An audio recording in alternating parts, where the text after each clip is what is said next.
It's clear to me that most of these fucking weirdos are entirely full of shit on this issue. There may be some final boss, you know, that can explain to me and convince me that, you know, what they're saying is true. You know, I'm not saying, you know, shit's not happening there. I'm saying we don't have evidence, and it should become increasingly suspicious that the people who are pushing these bad faith arguments are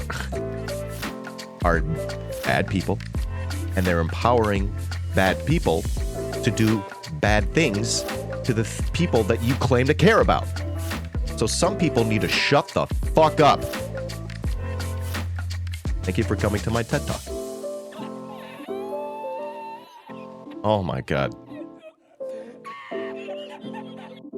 Wow. All right. It's like a bike, you know. I know how to ride this thing. I'm a multi-millionaire. Reasons why you're seeing 4,444. Your hard work will lead to incredible results. What you are working on is part of your soul's mission. This is important. Take your time, don't be distracted, and remove negativity from around you. All right. Really nice to be with you today. Thank you, Spiritual Comrade, for the $44.44. That means a lot. Thank you so much. TAKEDOWN with a prime. You are. Wow. 6 months. TAKEDOWN has been subbed Thank for you. 6 months. Thanks Let's for the prime take down the China bad propaganda. I don't think you're ready. Literally, I wasn't ready for this. When I was sort of organizing my thought, I was just like, wow. This is really quite revealing, and I'm really looking forward to getting into it. All right. Are you fucking ready? I'm ready. I just want to do the thing. I just sort of want to get this out of the way. So here are my thoughts. I sort of organized them and like wrote them down and everything. But to be honest, these thoughts, just like anytime I write something down, I just, it's just like, I just spew it out. So I don't know. Maybe these thoughts aren't entirely refined. Maybe I'll learn something along the way that, you know, allows me to elaborate on these ones that I'm about to share with you. Maybe something I say will be proven wrong. Nobody is impervious to propaganda, including me. Personally, you are immune to propaganda. Well, you're the one. So that's why I'm happy you're here, Biggerwig. I'm really happy you're here. You know what I mean? What would we do? So here's the deal. I took 2 days off. Just some small personal things. And also, I just literally needed to spend some time not doing the same, well, it's left, right, the same fucking thing that I've been doing for the past 21 days. I needed a day off. So I took a day off, and then I'm like, I want another. Ironically, Hassan was sort of doing the same thing. Maybe he inspired me. Okay. So I needed a break, and it was really nice. During my time off, I was able to, you know, I wish I was able to say, you know, I did good things like cleaning the house, you know, reading books, napping. I wish I did like good things like that. I didn't really. I almost did none of that. Instead, I sort of did what you're doing. I became a content consumer. And I was watching Twitch. I was in a bunch of different chats. I was watching some YouTube. I was engaging with people on Twitter and Reddit. And here we go. And as you know, I've been looking into allegations of abuse in China, to put it lightly. Now, I live in the United States, and in this country, abuse is readily apparent. Transnational oil pipelines are building soon-to-be leaking pipelines through indigenous land, through fragile waterways, paying local cops to bash the skulls of water protectors. In this country, 45,000, perhaps more, die every year simply because of the fact that they don't have health care. They can't afford it.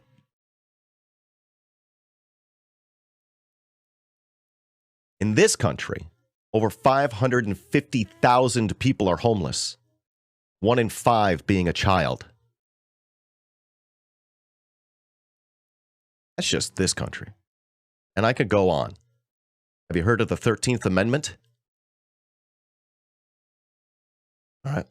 All right. Now, you also may have heard that big bad China is torturing, ethnic cleansing, perhaps even culturally genociding or otherwise genociding the Uyghur Muslims in the Northwest Autonomous Region, Xinjiang.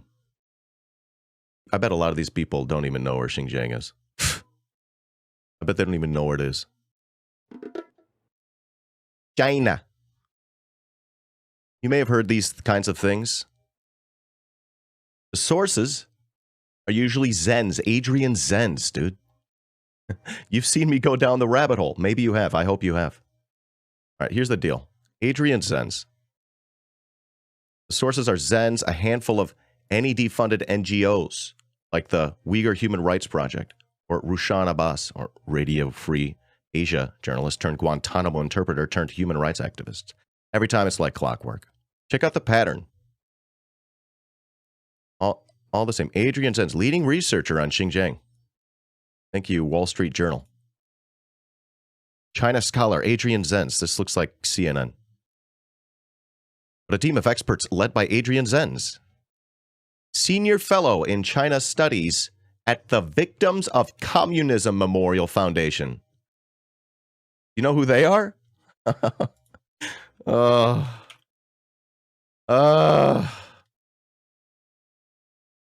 They talk about like places like Vietnam and Cuba and like people that have died there, and they like stack up like a body count. And I'm like, what? Cuba and Vietnam is based, dude. What the fuck? Do capitalism next, right? Do capitalism next. Yeah. Victims of communism is a weird way to spell fascists. Wild stuff, right?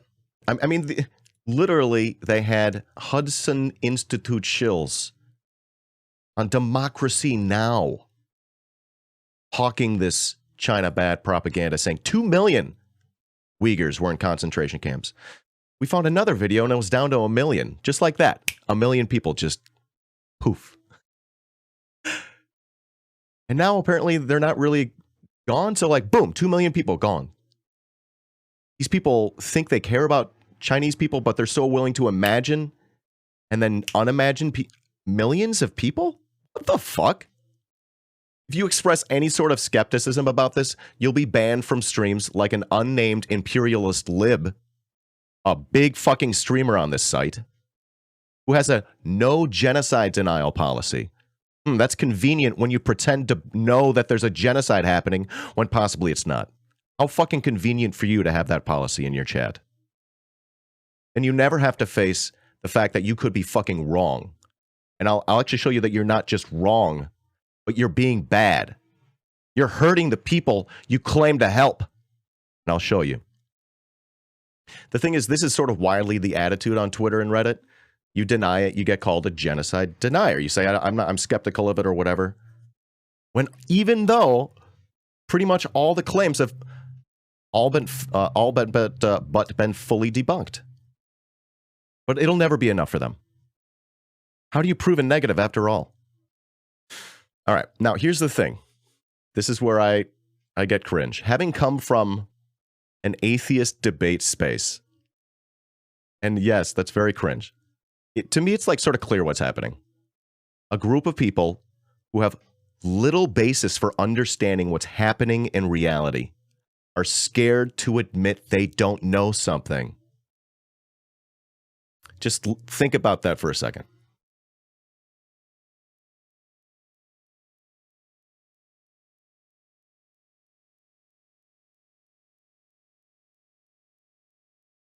Especially something like genocide. Wow, this is a very serious subject, right?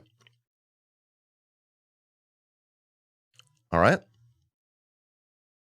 They're scared to admit they don't know something. In doing so, they see a predicament, okay? Disagree with everyone screeching in your mentions like I have, or go along with it.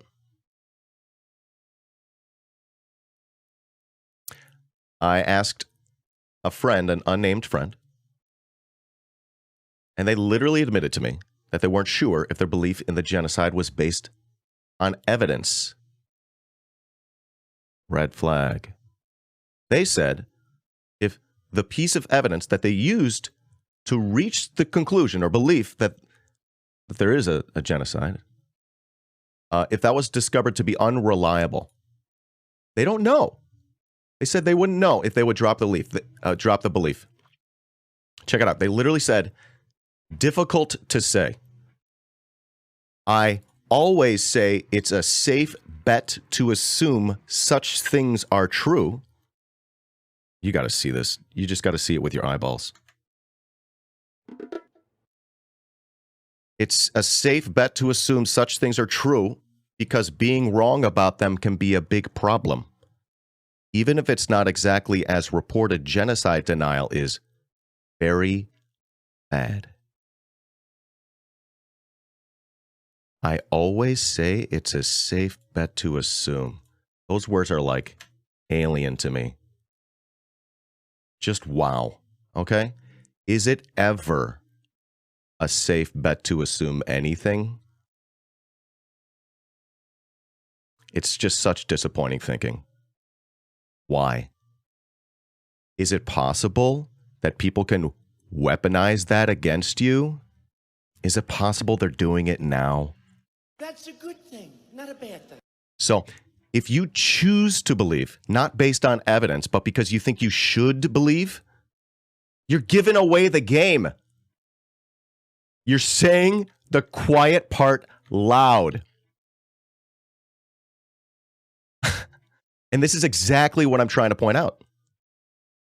People think they should believe because not doing so would be bad.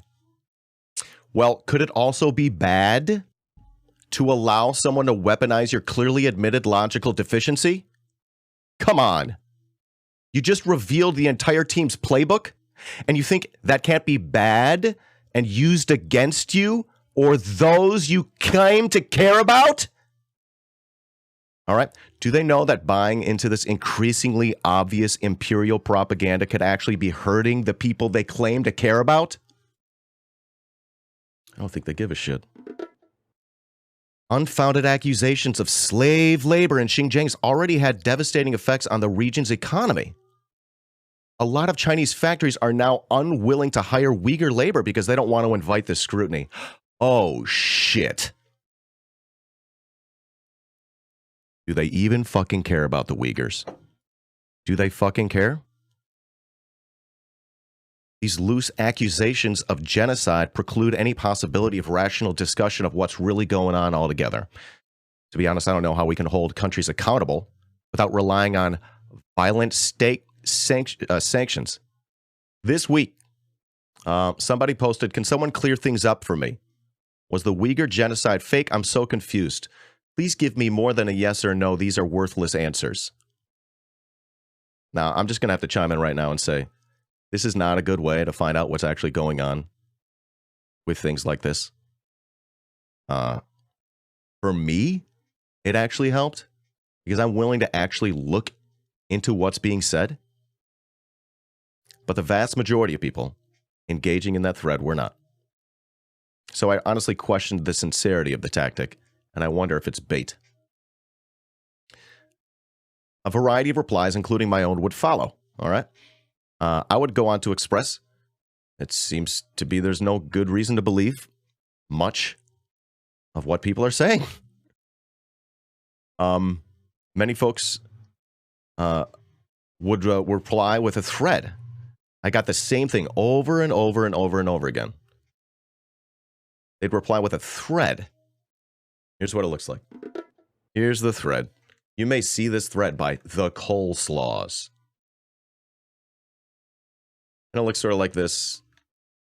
There's tons of links and quotes. Honestly, the quotes and links don't really seem to say that there's a genocide, but a lot of it's still debunked anyways, or it's, it's either or. It's the wildest thing. And it's like you'd be so here's the thing. People would reply with this thread over and over and over and over again, okay? And I'd ask them like, well, well, what link, which resource in this thread originally convinced you that the genocide was occurring? Because again, my feeling is that it's not based on evidence. For 2 months. Thank you for doing what you do, and don't forget to care for yourself. Stay hydrated, Tilda. You say Tilda? Thank you very much, Ghostly Dragon Booty, for the 2 months. Love your face. You're my hydro homie. All right? So again, my thing is this. They don't believe based on evidence. They believe because it's like weird groupthink. Right? So I'm like, which one of these articles in this, in which one of these articles convinced you? And no one was able to like, people are like, well, no, this isn't what convinced me, but you asked for evidence. And I'm like, weird. Or they were just being assholes, and I block assholes, None were able to, like, take me down the rabbit hole with them and, like, have them explain to me any one of these resources, why it convinces them, and whether or not it's, like, a good resource. Like, we couldn't have the conversation. Now, here's the thing. I'm almost done here. It's clear to me that most of these fucking weirdos are entirely full of shit on this issue. There may be some final boss, that can explain to me and convince me that, what they're saying is true. I'm not saying, shit's not happening there. I'm saying we don't have evidence, and it should become increasingly suspicious that the people who are pushing these bad faith arguments are bad people, and they're empowering bad people to do bad things to the people that you claim to care about. So some people need to shut the fuck up. Thank you for coming to my TED Talk.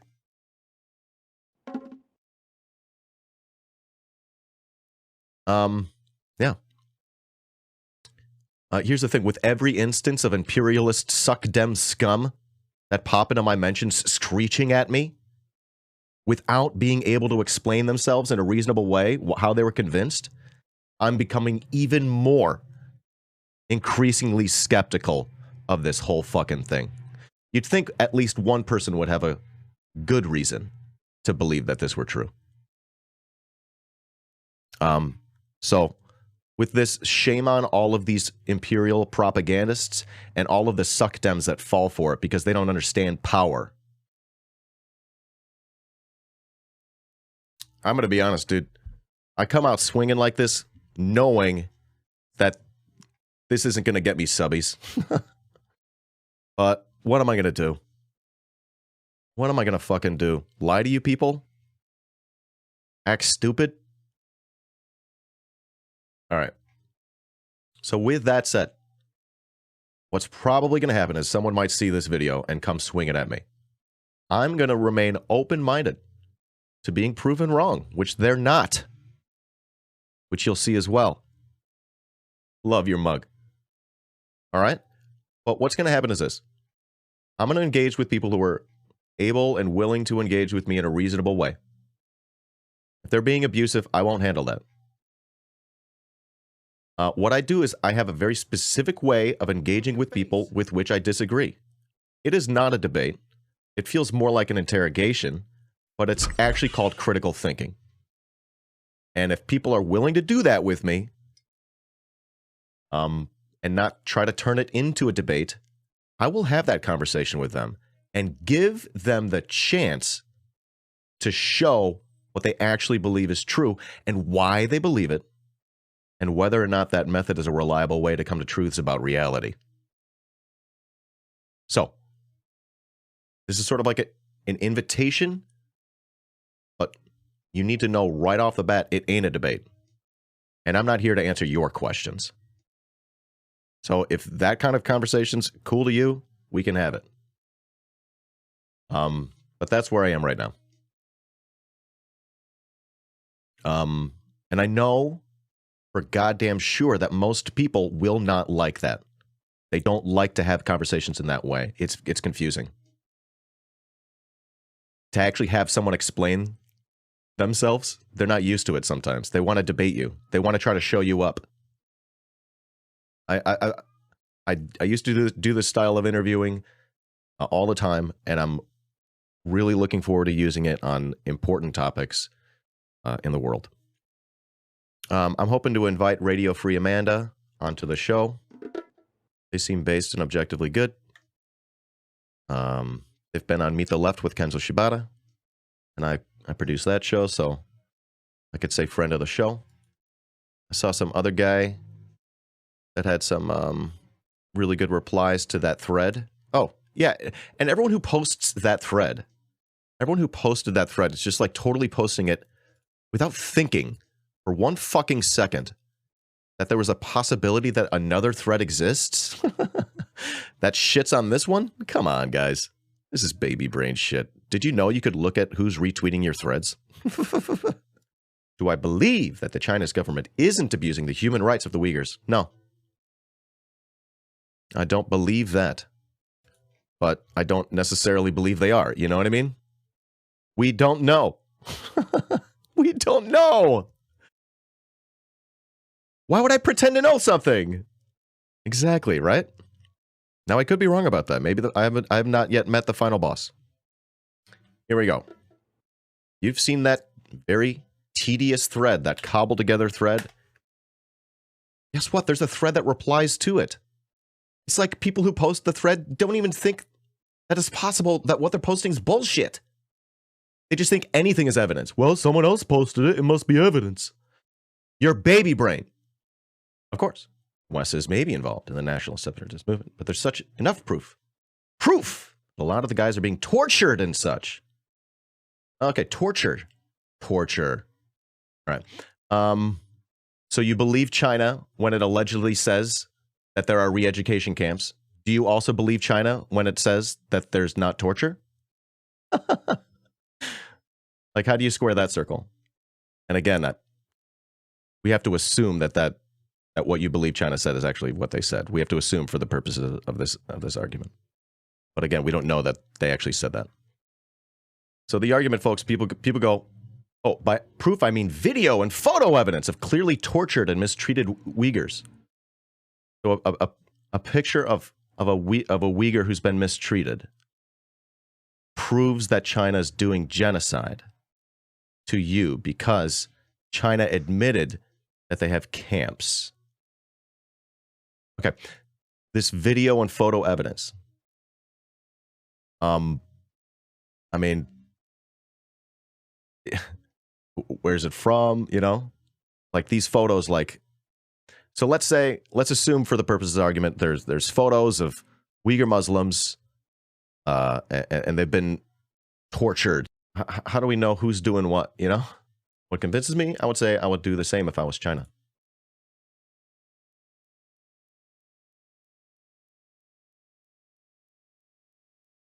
Wild. Okay. All right. I'm gonna back out of this conversation. I'm pulling out. Thanks for your time. Yeah, sure. I'm really weird. Yeah, you're literally projecting. You're literally projecting. Wow. Okay. I'm just gonna move on though. So let's say you pulled up the coleslaws thread. Okay? Let's say you pulled up the coleslaws thread. And you're like, oh, wow. Oh, it's really convincing. Did you know you can hit the quote tweet button and see who's replied to it? You know what I mean? But, all right, here's Roderick Day. And this is one of the things alleged in the thread. One of the first things. Like the coleslaws. This continues to be an important piece considering it comes out of a large Marxist-Leninist party. So it's trying to lend leftist credibility right there. He's trying to say this is real communists. because it's Marxist-Leninists that are reporting on it. China's concentration camp for Uyghurs in China's own words. All right, let's check it out. People just supplant their own thinking and analysis with reflexive David and Goliath metaphors. It's infuriating. The CPI, an ML organization, also Marxist-Leninist, ML, also passed around a lot alongside CCP. Even though their Xinjiang note is simply self-conscious New York Times redwashing. All right, so here it is. China's concentration camps. Yeah. Camps for Uyghurs in China's own words. This is what they say. They'll say, well, China said it. This is definitely something to watch out for when writing in opposition to the Xinjiang atrocity propaganda blitz. Presentation down to specific word choices matters. Here's another one. Let's look at another piece from the thread. And then how Roderick dissects it. Here. From the coleslaws. This is from the original thread, the bullshit thread, I think. Hey, Nays, welcome in. So many are foaming at the mouth. Yeah. It's their same attitude when places like Holman Square, Gitmo. Oh my God. Exactly. Why don't they take a fucking look in the mirror? Exactly. Thanks for pointing those out. Y'all don't know about the black site Holman Square? Check it out. Look it up. Another thing to be mad about that you didn't realize. You're welcome. Here it is again. The coleslaws. A powerful piece by Chinese communists on Uyghur oppression, including discussion of the capitalist and settler colonial economics basis of the people's war on terror. So this is sort of like using leftist language to... It's an op, dude. It's probably an op. So here you go. After I testified in front of the Canadian House of Commons, the Chinese government might have put me in a different category on their blacklist, Darren Byler said, with a smile on his face. I possibly became an enemy of the state. Sounds like he's grifting. Powerful piece by Chinese communists. The Chinese communist in question is Darren Byler, an American Kissinger Institute fellow, writing under Adam Unervan to trick idiots. Yikes. Yeah, this enemy of the Chinese state collaborates with the Canadian state. Folks, Henry Kissinger is perhaps the biggest imperialist scum you can fucking imagine. Totally normal that super rad, totally left magazine like Shuang, rapping about the slaughterhouse called Capitalism, would have a guy who works for the Kissinger Institute writing for him. All right, how about another one? This is another thing from the thread. They just dropped this book. Connected to that last piece, this book is helpful to understand the capitalist development logics of empire, going back to at least the 16th century. Again, empire, they're using leftist language to trick leftists into believing imperialist propaganda. This book comes from the University of Colorado Boulder. The same hole that spawned Darren Byler. It's almost like they have a program or something. Here he is. They call him a Chinese communist. This guy. Yeah, sure. He's not remotely communist. He's a white anthropologist, like this other guy in Bolivia. Down here. Isn't this wild? Who's this guy? Well, the international left is focused on conspiracy theories about lithium in order to defend the indigenous leader Evo Morales, the expansion of lithium extraction in Argentina to Chile. And Chile is a very real threat to indigenous territories, as the Aymara, intellectual Pedro Portugal Molinero points out. International reporting on politics crisis in Bolivia has been dominated by romanticism and colonial myths about indigenous people. Jesus Christ. Shit. This is wild. This is wild stuff. This is wild. Down the rabbit hole we go. And this is all you have to do, folks. You just have to spend a little bit of time going down the rabbit hole. And it starts to go, oh, this is bad. Like, not only is there, like, no reason to believe most of the claims, like, it should be a huge fucking red flag. All of these bad players are involved and are clearly propagandizing, you know, misinformation. It's wild stuff. That's the thing. You could debunk article after article after article, and they don't care. It's not based on evidence. Yeah. That is wild, right? China's sus. It's just received wisdom in the West, and even leftists aren't willing to examine why they automatically think that. Yeah, hint, it's racism. It's anti-communism, right? Those fucking Chinese, dude. I can't stand how 850 million of them, literally like almost 3 times the size of the United States. Fine. Population, right?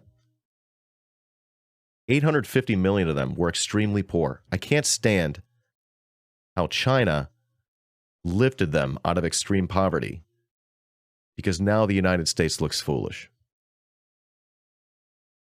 Kappa, of course, I'm happy they did it. But the place that lifted 850 million out of poverty in the last few decades, pretty much recently, like it just happened. It in the grand scheme of things, it just happened, and they did it very fast. I was looking up COVID numbers. Are you ready for this? Guess where they say there's a genocide occurring? China's numbers. Hey, guys. Less than 5,000 have died from COVID in China, if we're to believe these numbers. In the United States, 747,000 have died from COVID, despite having a population, what, like a quarter of its size? What is the... I don't know. And it could be even 1 million by now. And I'm not saying these numbers are entirely accurate either. So I just want you to like pause and think about this and go, okay, the media is telling us there's a genocide occurring. Where is the media telling you that there's a genocide occurring? That's scary shit, right? Yo, if China bad, that means like United States is evil. Like if China's bad, we don't have words to describe the United States. And the more that I just sort of think clear-eyed about it, I'm just sort of like, wow.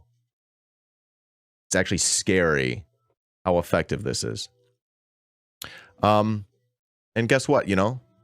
Some people are literally giving away the game. They think it's a good thing to believe things without evidence sometimes. This is what we're up against.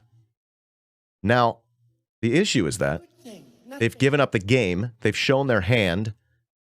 They've shown the team's playbook. And they think that it's not going to be used against them? Get the fuck out of here. That is baby brain thinking. I'm a little overwhelmed, you know? This is wild stuff.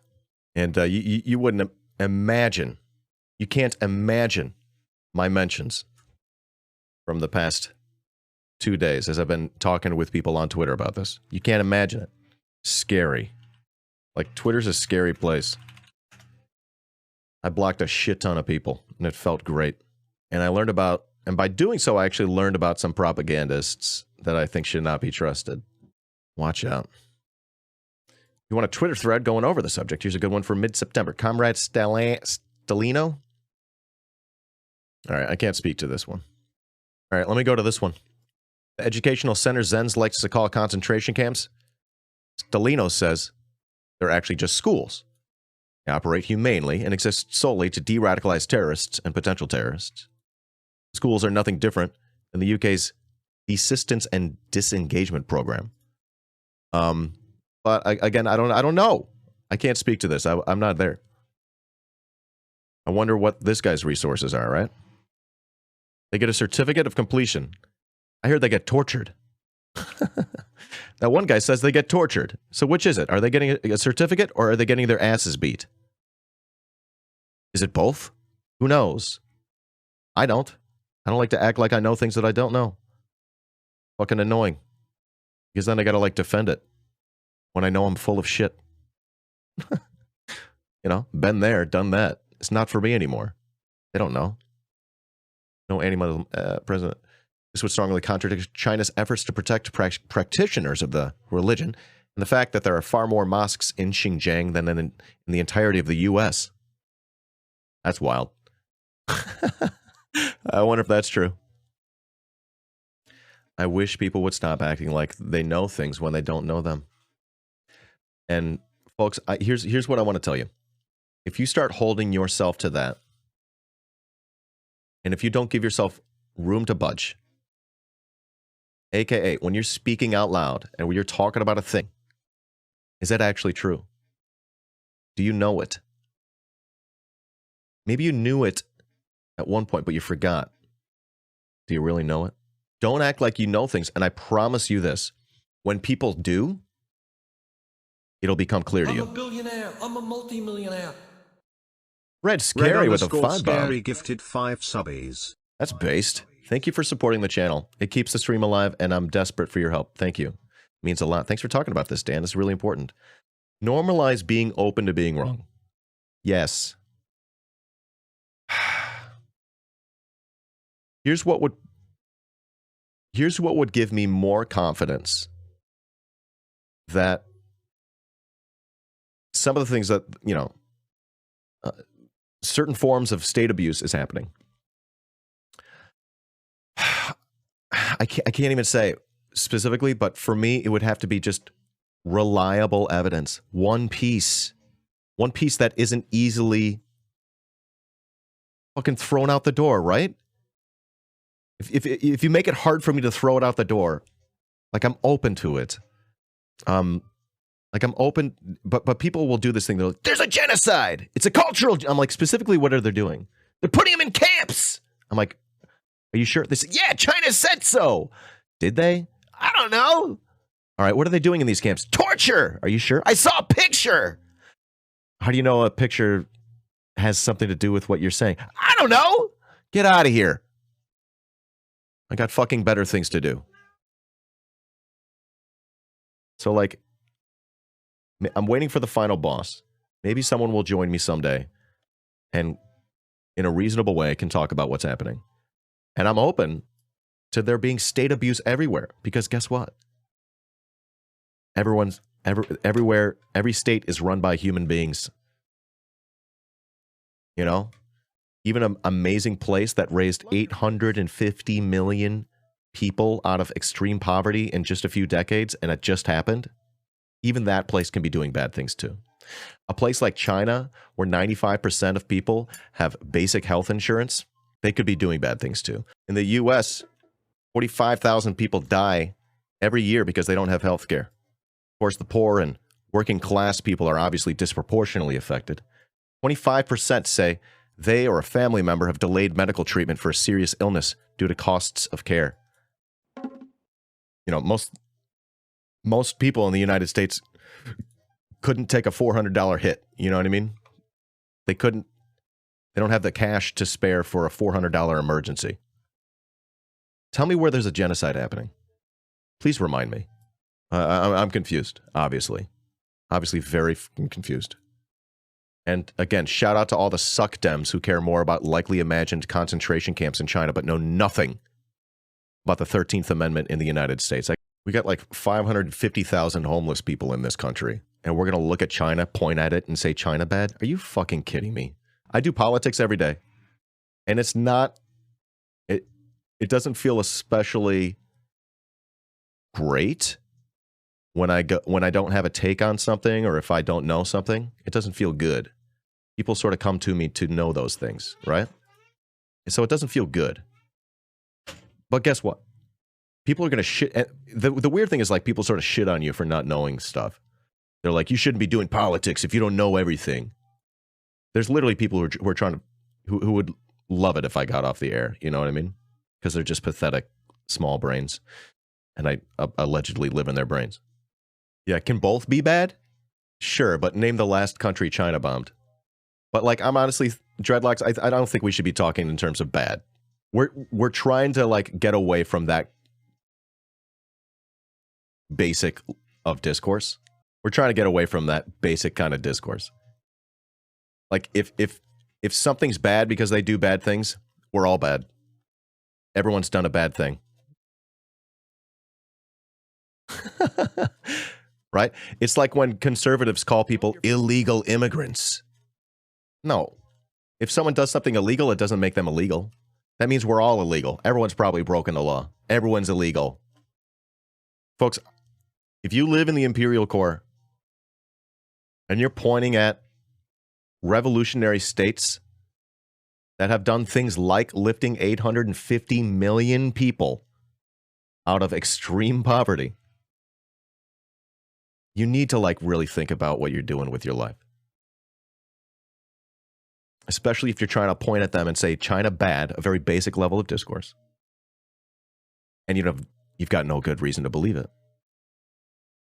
And you've got every reason to believe that that kind of rhetoric empowers the wrong people.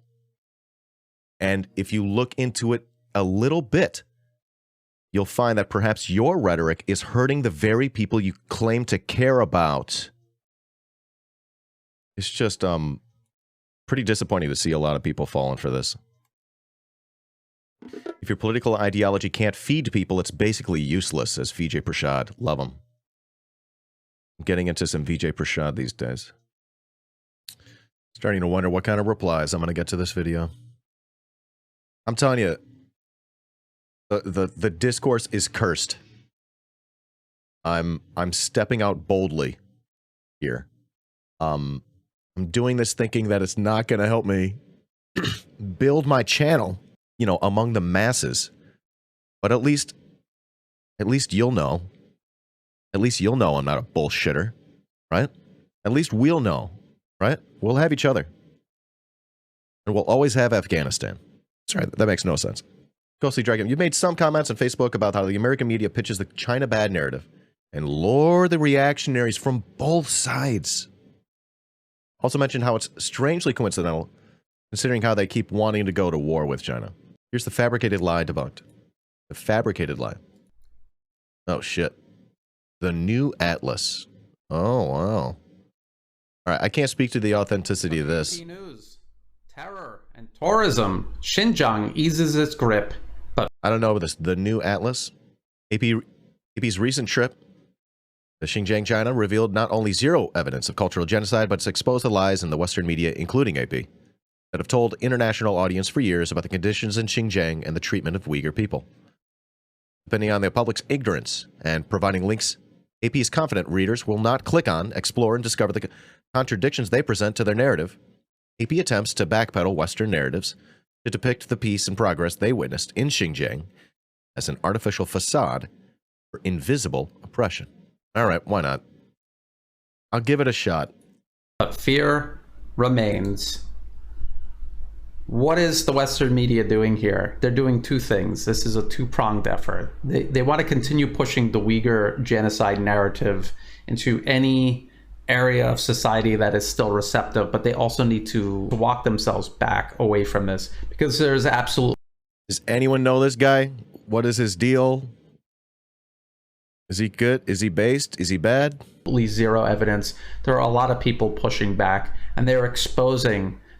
Here's the thing. I'm choosing to continue into this because people seem to be into me talking about China right now, so I'm just going to keep talking about it.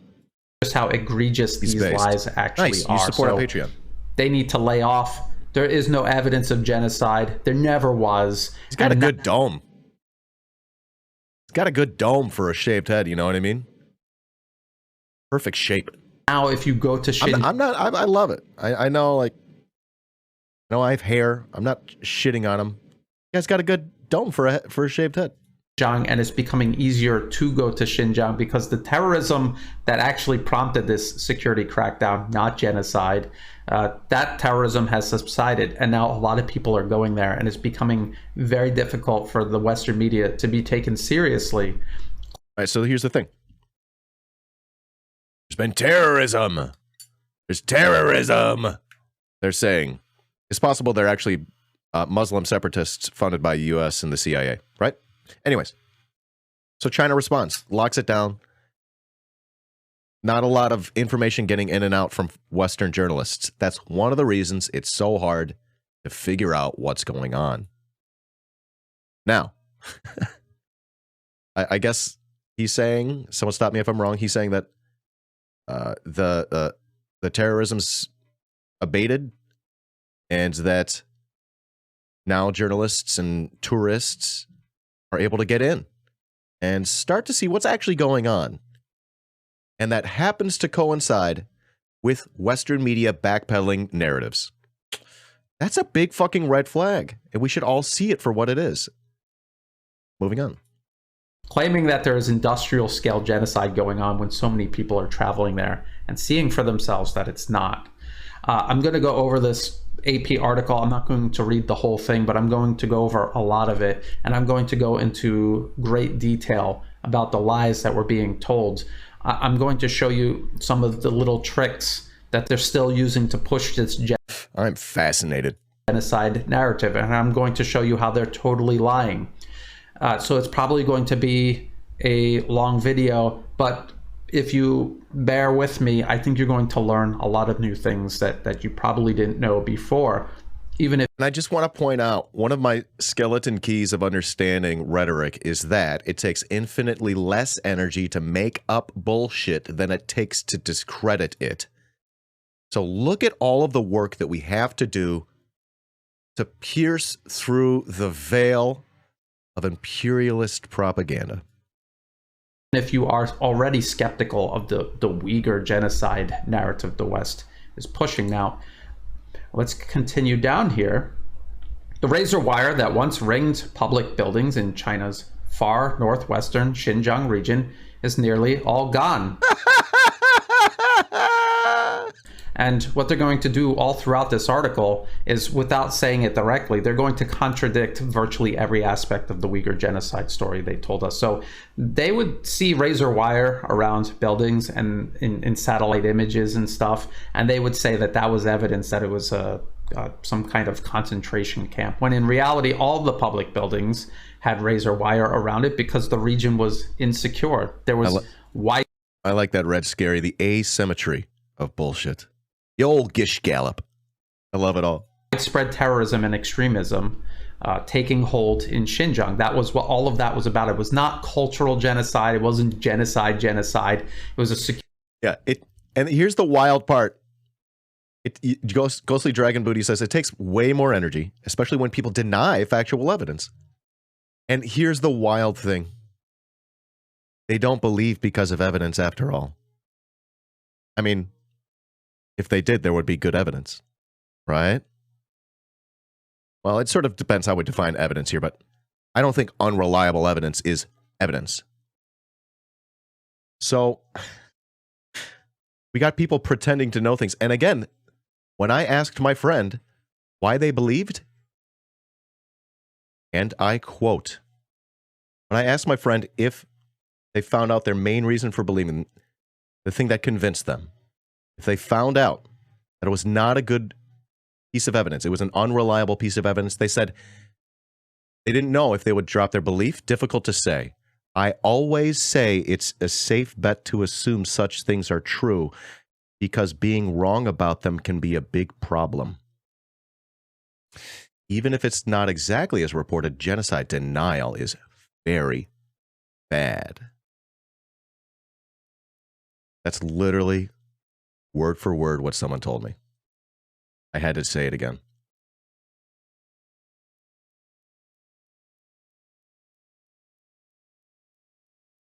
All right. So, viewers with brains, I just want to remind you that it's never okay to assume something. Especially like this, man. But yeah, don't give up the game so easily, by the way. Security crackdown on very real extremism and terrorism. And so they're talking about how everything is going back to normal. You look at this picture, it's a normal city, indistinguishable from any other city anywhere in the world. Yeah, if there's a genocide, it's bad, right? This is baby brain thinking. There's no genocide visible. And so they're saying 4 years after Beijing launched a brutal crackdown that swept up to 1 million or more, 1 million or more, 1 million, 2 million, 3 million. They don't know because they don't have any numbers, because they don't have any facts to back up that claim. And again, I've talked about it before. Their number goes up and down. They're willing to just invent millions of Chinese because they care about them so much. It's just some bold claim that they made to smear China. They have no idea how many people were swept up. Okay? And they have shown no evidence to suggest that they do. So 1 million or more Uyghurs and other mostly Muslim minorities into detention camps and prisons. Its control of Xinjiang has entered a new era. Chinese authorities have scaled back many of the most draconian and visible aspects of the region's high-tech police state. The panic that gripped the region a few years ago has subsided considerably, and a sense of normality is creeping back in. If what we were being told all these years 13 million on TikTok. Holy moly. about systematic genocide against the Uyghur people, or if any of that was true, why are they doing this then? Why are they rolling everything back? They haven't genocided all of the Uyghurs yet, right? So how are they rolling this back? And they're going to claim that it's because of Western pressure, but it's not. It's because the terrorism has been defeated, and that's what that was all about. It was never genocide. But there is no doubt about who rules and evidence of the terror. Did he mention Zenz? Because this is a good comment from Red Scary. Adrian Zenz is a right-wing evangelical psycho whose previous work includes a book about interpreting the Book of Revelations. He works with the victims of communism. Just like a body count of every alleged communist place and like people who die there. It's like, what? New capitalism. Of the last 4 years is everywhere. So AP is claiming the terror of the last 4 years was actually from the government, and they're not going to talk at all about the actual very real terrorism that took hold of Xinjiang and prompted Beijing to step in. So I pointed this article out many times. I'm not going to read the whole list. This is the BBC 2014. This was back when the Western media was very proud of how again for that link. Chaotic and how much murder and mayhem was taking. They counted all COVID deaths as victims of communism. Yeah, all 5,000 of them in China versus like 750,000 here. Place in Xinjiang, and how Beijing seems unable to. That's right. Do capitalism next, right? Do capitalism next. All right. Someone's got to make that fucking website. Is there not a victims of capitalism website? And if not, why? Someone goes, what about the victims of capitalism? Oh, wow. You love to see it. From 2007. On June 12th, George W. Bush inaugurated the Victims of Communism Memorial. Doesn't it look stupid, too? It's like ugly, right? It's like an angel or some shit. It's so bad. It's like one of these Liberty things with a statue. Okay, whatever. I've seen worse. I've seen worse. What about that? At the ceremony, Bush described communists as followers of a murderous ideology that despises freedom, crushes all dissent, has expansionist ambitions, and pursues totalitarian aims. Anyone with even a cursory knowledge of Bush's war on terror, the Patriot Act, or any of the numerous other regressive policies he's pursued in his 2 years in the White House should see the great irony of his description of communism. The Victims of Communism Memorial was established by a 1993 act of Congress to commemorate what the memorial's official website calls the more than 100 million victims of communism. Hold on. This is fascinating. Who voted for it? Who voted? Like, what is the act? Like, okay, we did look at this before. Steve Sims and Dana Rohrabacher were involved. They love it. Jesse Helms. Oh, God, dude. Oh, man. Right? Remember this? We looked at this the other day. Oh, my God. The memorial was dedicated on the 20th anniversary of Reagan's Tear Down This Wall speech. That's incredible. Get out of here. Oh. Here we go. The OC's chairman is Edwin Fuellner. Herr Fuellner. Herr Mr. Fuellner. Founder and former president of the American conservative think tank, the Heritage Foundation. The Heritage Foundation. Come on, you guys. If you don't know these things, look it up. Figure out what's going on here. These are just literally Führer. Edwin Führer. Jawohl.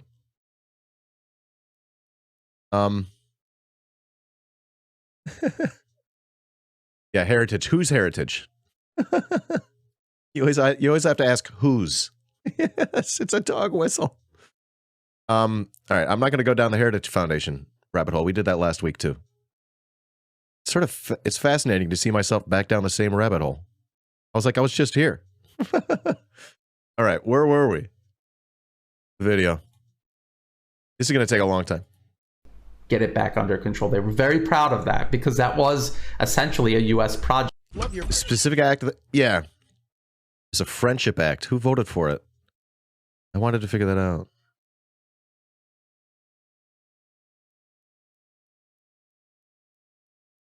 HR 3000 from 93. Who voted for it?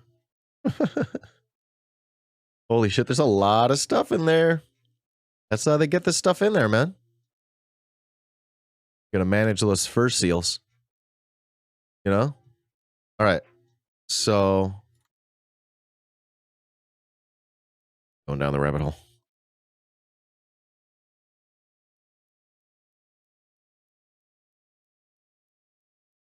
They did a voice vote. What does that tell you? Yeah, but Dan, I thought friendship's good. Yeah, you want to know who else hates communists? Nazis.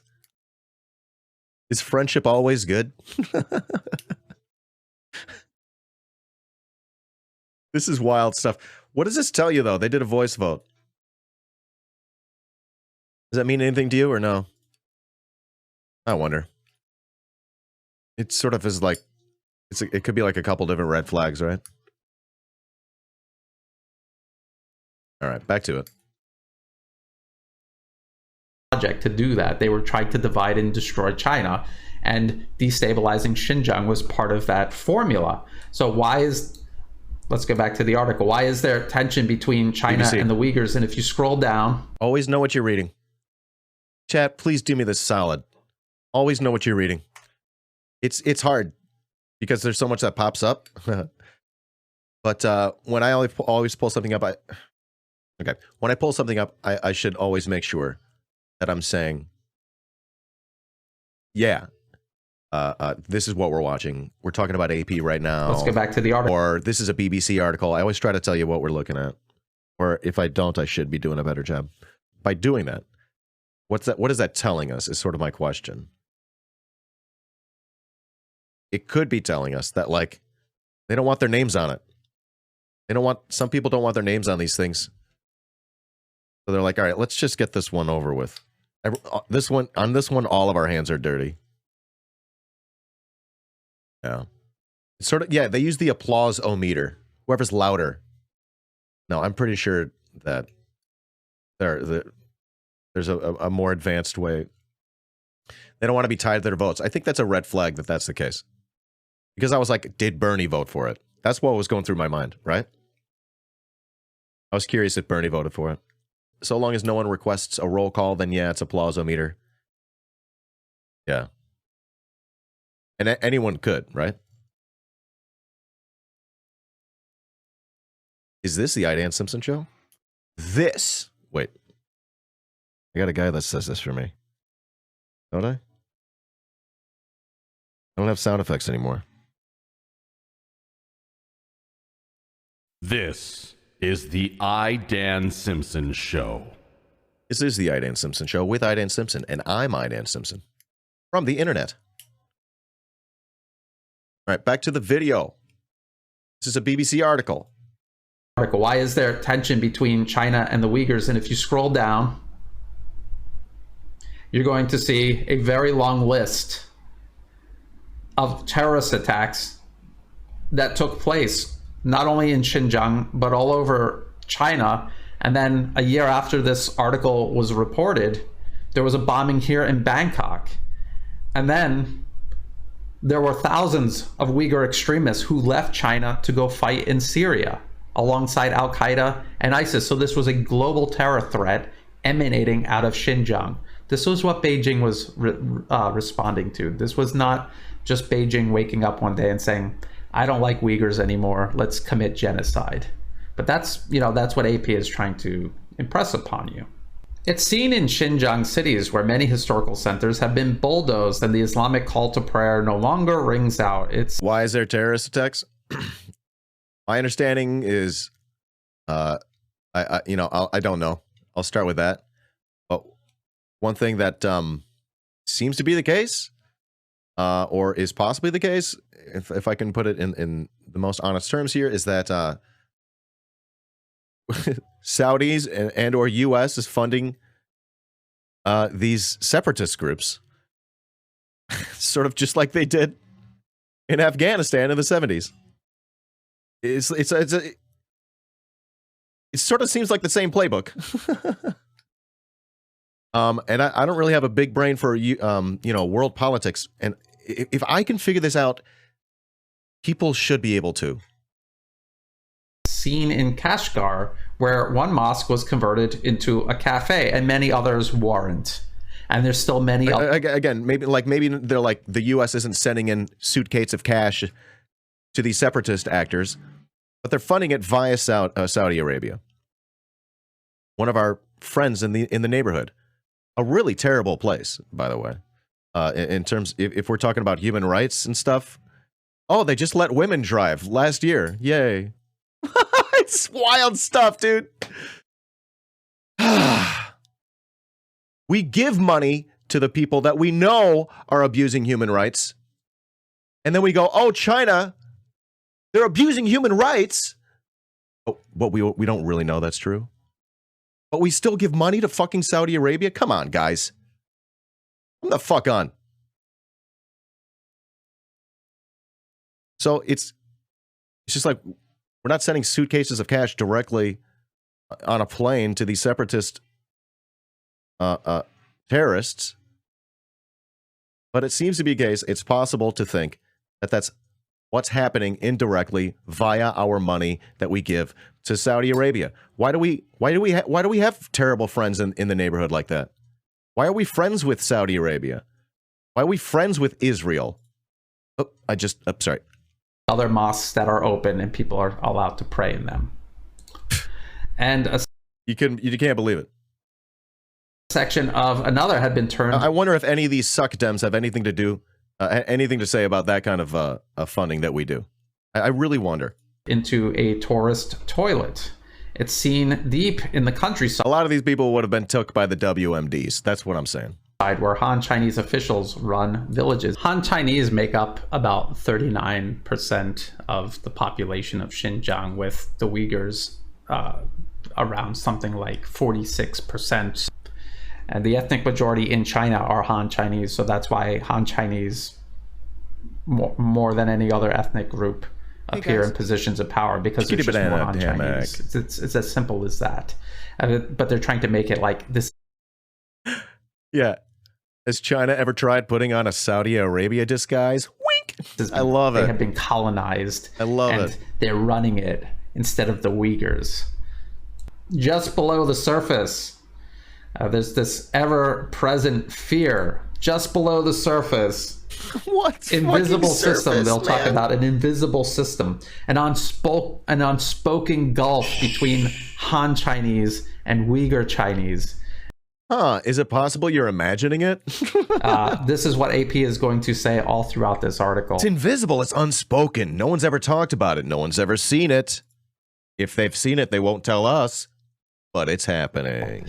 All of the things they're claiming are invisible, intangible. All of the things they're claiming are invisible, intangible, unspoken. It's a good way to excuse having no actual evidence of anything that you're saying. Yeah, honestly, we should be thinking of these things. We should be reading media and seeing stuff like that. No matter what, no matter who's saying it, about whatever they're saying, that should be sus as fuck to us. It sounds like Havana syndrome. It sounds like they're making it up. It sounds like they're pretending to know things that exist that maybe don't exist. It sounds like religion. Bike seller's eyes widened in alarm when he learned I was a foreigner. He picked up his phone and began dialing the police. Now, why would he do that? He would do that because all of these foreign journalists coming to Xinjiang have been lying about everything. They have been causing tremendous damage to Xinjiang, to the people who live there in Xinjiang, to the Uyghurs the West claims they're trying to protect. This campaign of lies, this claim of genocide, is costing the livelihoods of Uyghurs. When they put sanctions on businesses and agriculture in Xinjiang, that is hurting Uyghurs. So if they see one of these liars in their midst, they're going to call the police on you. Here, we hear all the time from supposed China experts that China is erasing the Uyghur language, and yet they're showing you a picture of Uyghur language copies of writings by Mao Zedong and Chinese President Xi Jinping. Now, what they're trying to do is, again, walk back from their initial claim that China was genociding the Uyghurs and their language. But now they're showing you that they're not doing that. There is Uyghur language books, but now they're trying to claim that maybe there's a literature genocide going on where it's in Uyghur language, but it's not Uyghur writings. You know, it's not Uyghur people writing it. It's just Chinese text translated into the Uyghur language. So you see how they're backpedaling on all of their claims. And this is AP themselves exposing their own lies. They're talking about empty houses in the countryside, but, you know, no evidence presented at all to suggest why. Oh my God, dude. An abandoned home? Get the fuck out of here, man. No way. I cannot believe what I'm seeing right now. In the United States, there are none. Literally. I think? Wait. Huh. I think I saw one the other day. Why that is. As a matter of fact, they don't even have a made-up reason as to why that is. They just mention Isn't that wild? They just put a picture. it, and then they leave it to the reader to. Yeah, they're just trying to draw you along. That is so shameless. Yeah, dude, every abandoned home, genocide. Just assume that it's because of something horrible the Chinese government has done. There's actually a couple genocides on my street.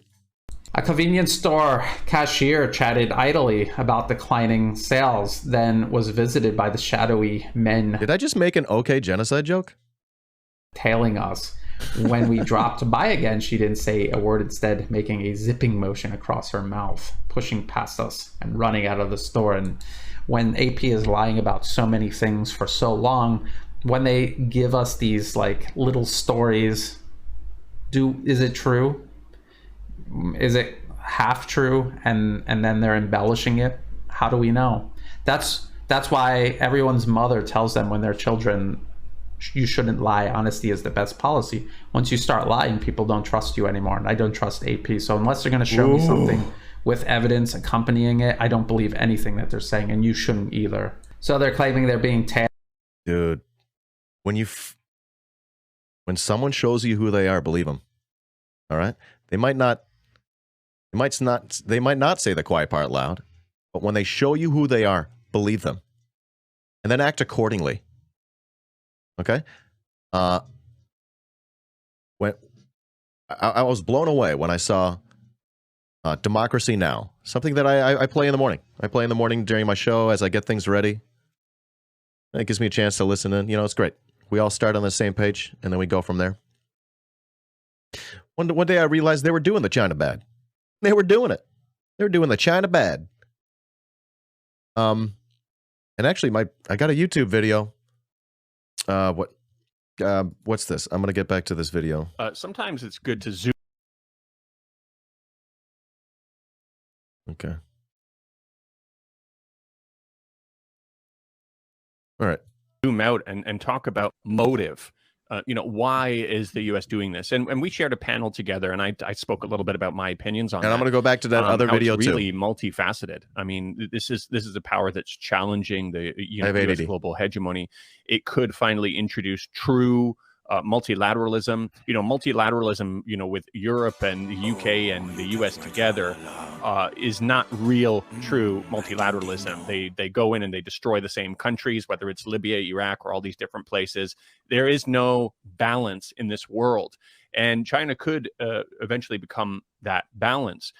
They also are making inroads into places in the global south where these countries are choosing to deal with China.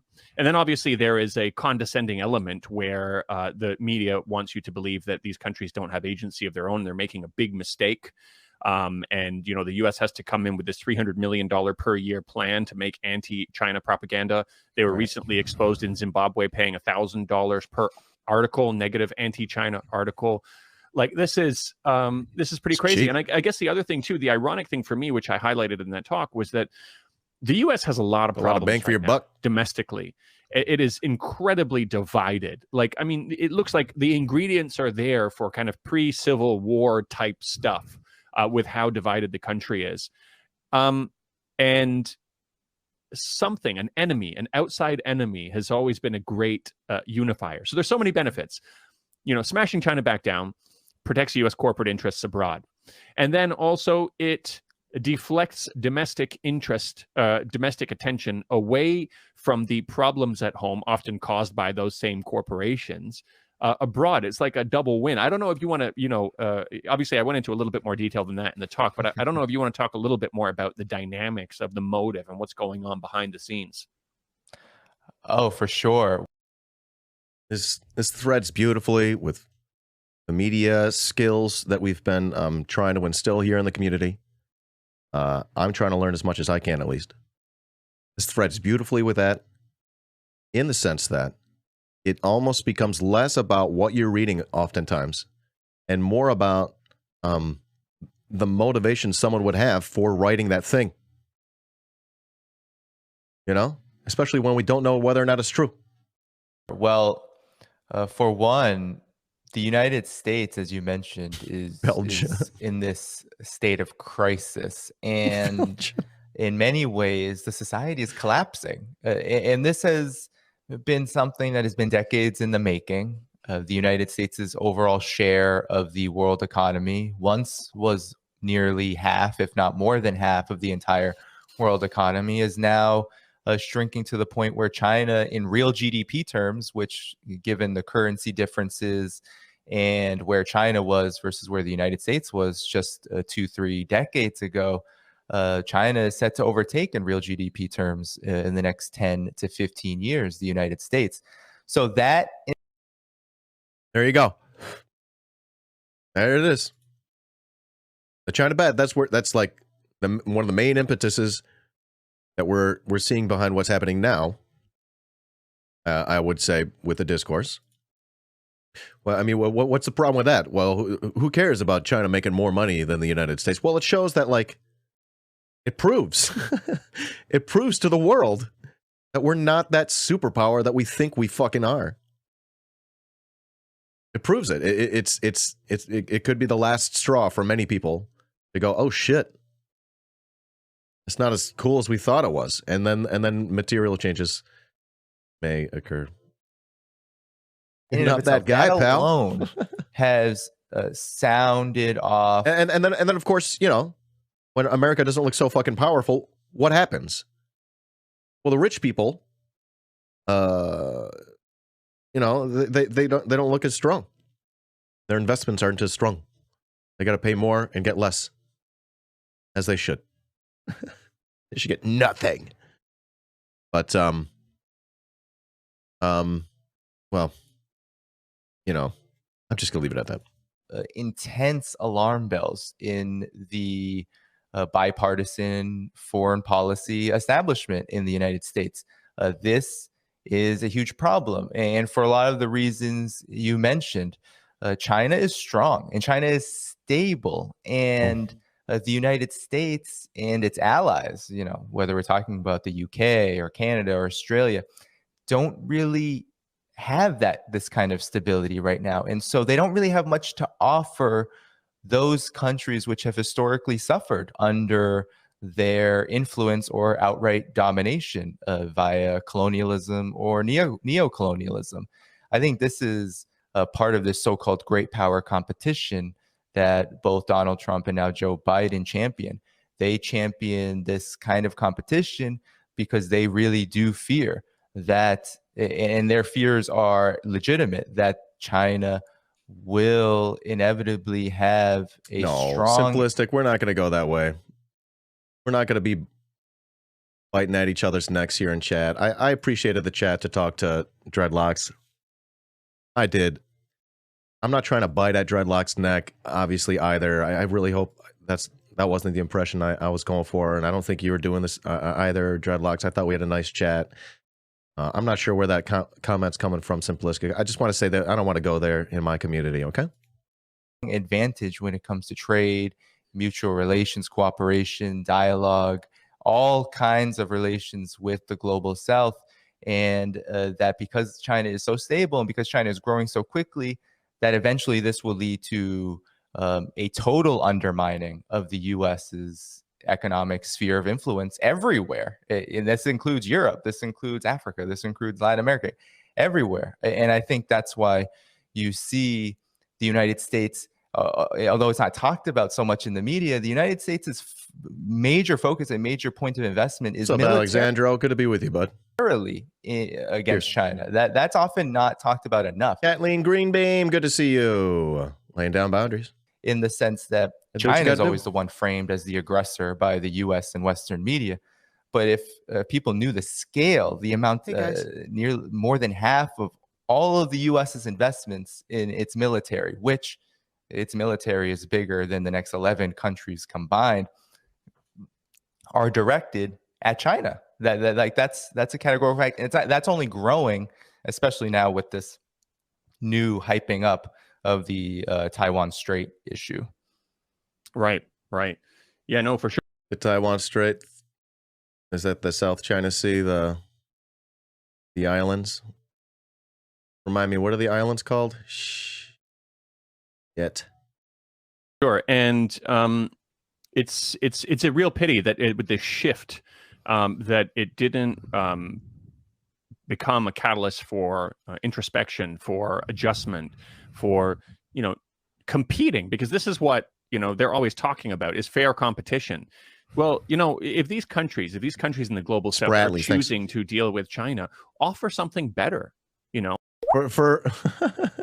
For all Johnny Harris's faults, he did teach me about the Spratly Islands. Yeah, come to the table with something better.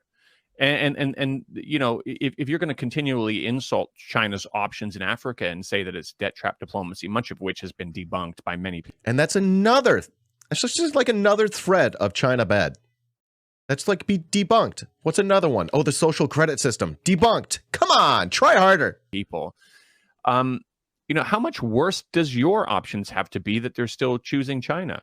And it reminds me of a speech that somebody gave from an African, a few months before Gaddafi was murdered, and Hillary Clinton celebrated that on live TV before destroying one of Africa's richest countries that was looking at unifying Africa, that was looking at creating a resource-backed central currency that was responsible for putting... I hear that's the home of the Island Boys. Bomb it. Africa's first communications satellite into outer space, reducing the need to pay 500 million euros per year to use the satellite tools from outside. Completely destroying these. We are officially doing good things in this community. I felt stale for weeks personally. I felt like my propaganda was stale for weeks, Ross. These 2 days off have been very needed. Countries. And he said, he was laughing through that. And he says, you know what? And you're telling us not to deal with China. And he laughed. And he said, what can China do to us? He says what you could do with China. And you're laughing. That you haven't already done to us. What, if we don't deal with China, what are you going to give us in return other than bombs and drones, and destroying our countries and assassinating our leaders? And that's a valuable question that people really need to ask. And I think that's why it's really important that some of this propaganda is really directed towards the global south to convince them that they're making the wrong choice. And it's a shame. It's like, you know, this could have been, finally, there are two options in the market for these countries, for these global South countries. I don't necessarily want either side to win, but the that's an prospect angle. of both of them competing and offering something better to these countries is exciting. Even if That's an angle right there, huh? the U.S. is the one that wins out, even if this is what forced them to give, provide better options. Yeah, that's an angle right there.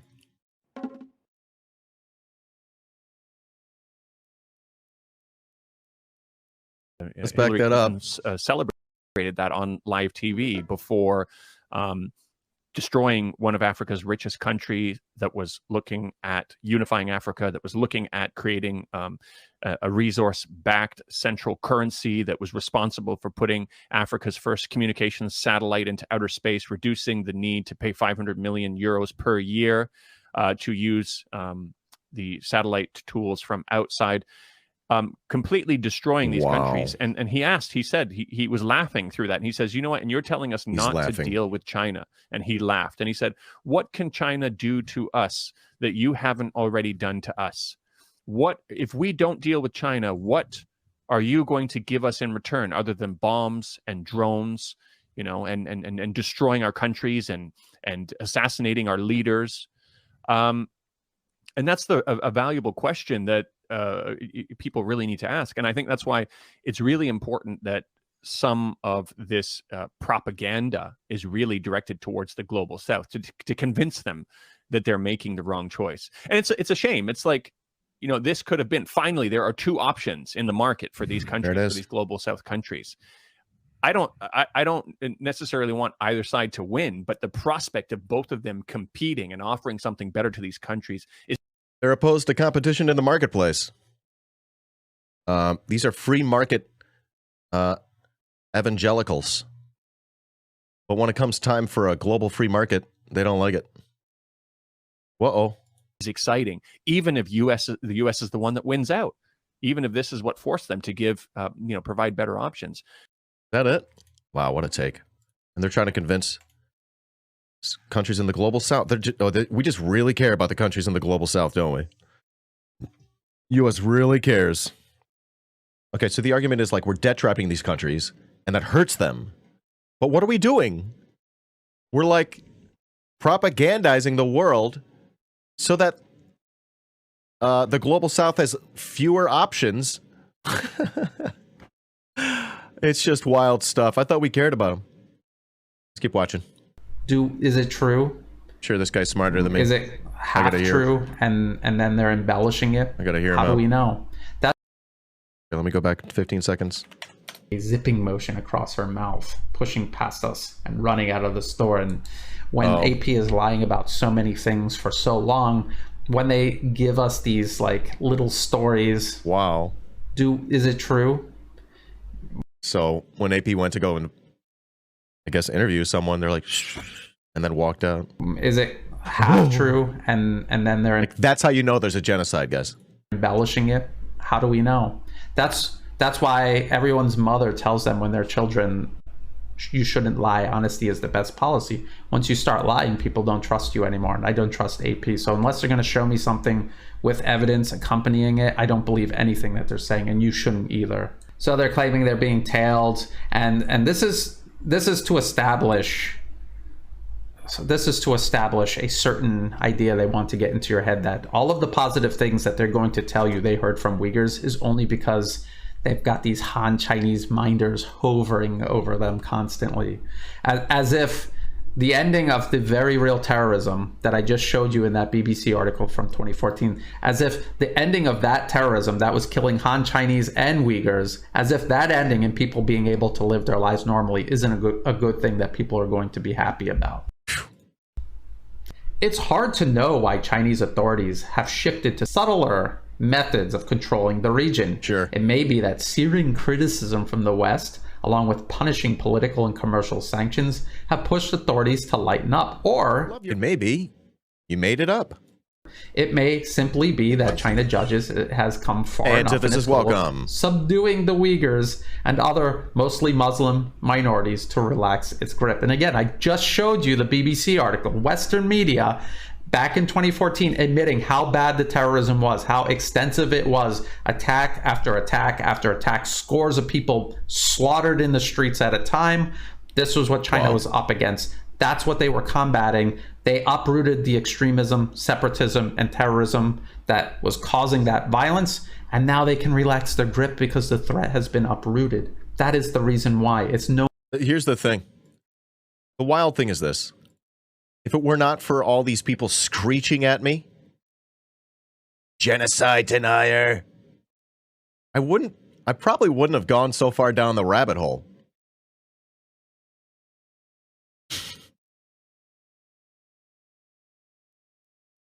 Fuck these people, right? Fuck them.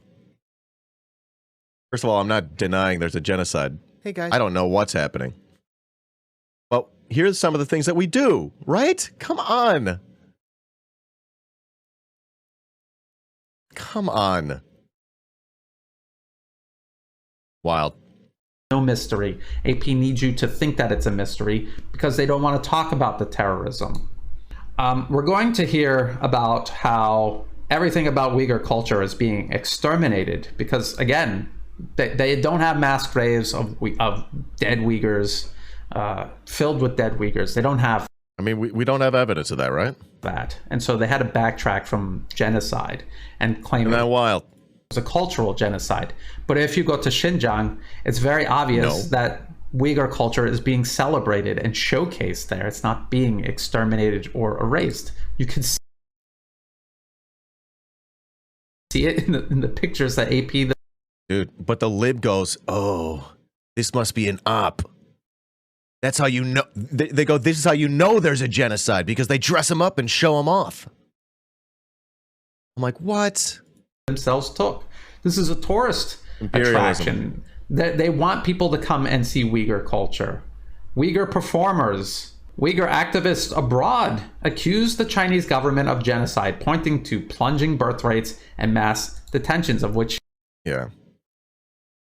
And again, I'm not saying that, like...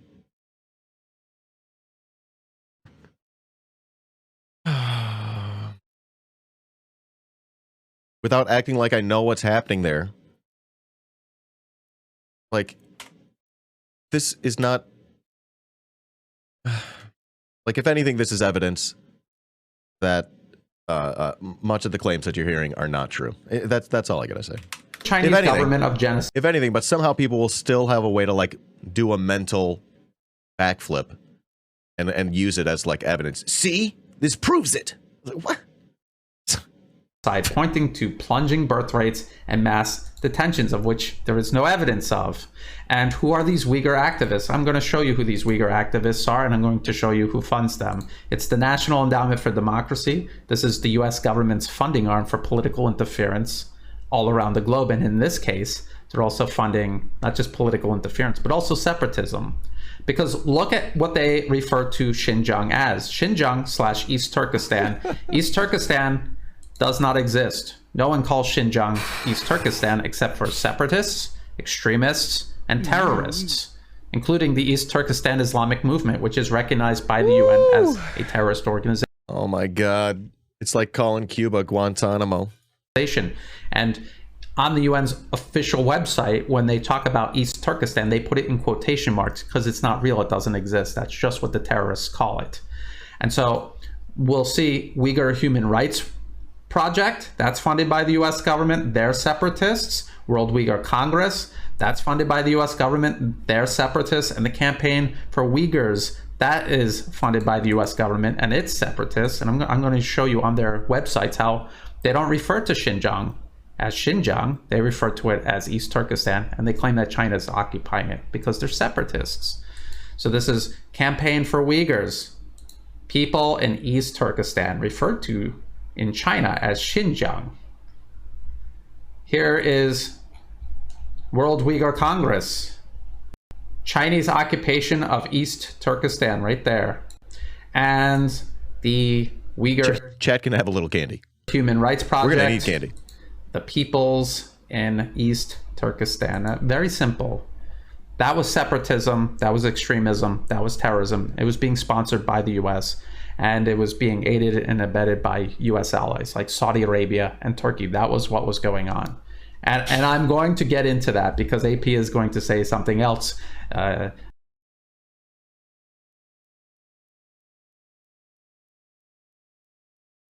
Is this what Erdogan was doing when he visited Trump? Was he planning this with Trump? Remember when Trump's goons like beat the shit out of a bunch of protesters in Washington, D.C. outside the Turkish embassy? You remember that? Wasn't that wild? Wasn't that absolutely wild? $20 says that's what they were planning. Really stupid here really soon.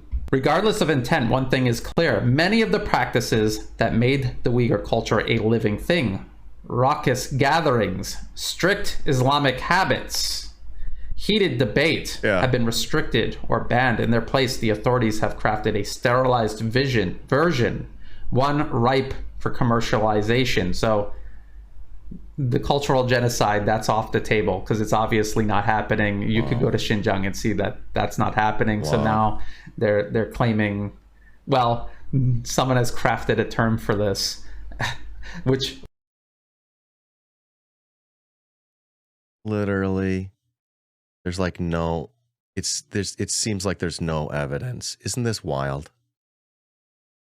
This is all it takes to like have us all wrapped around this one topic, like focused laser, with laser focus.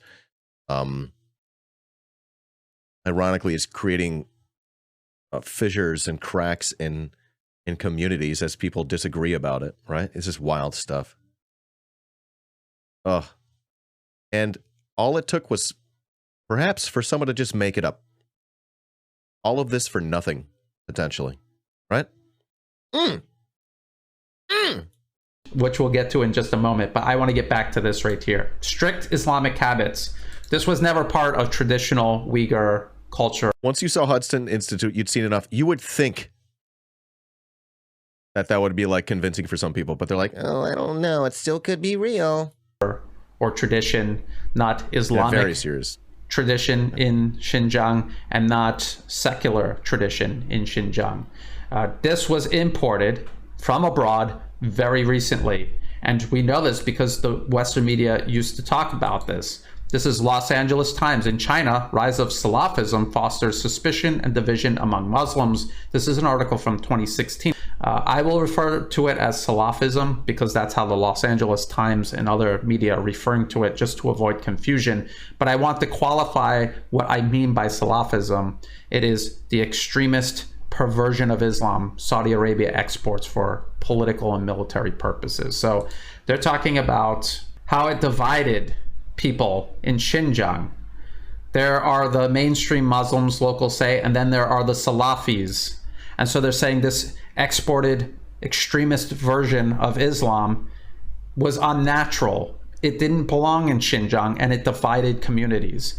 The real cultural genocide took place when the US and its allies, Saudi Arabia in particular, began imposing this in Xinjiang. And they did it for the exact same reason they did it in Afghanistan and Syria and Iraq. It was to radicalize these people, stir up violence, and to overthrow countries they didn't like. So in Afghanistan, it was to fight the Soviets. In Syria, it was to overthrow the government in Damascus. And in Xinjiang, it was because the US has this open, decades-long ambition to divide and destroy China. Experts say that in recent years, Chinese authorities have put Salafis under constant surveillance, closed several Salafis.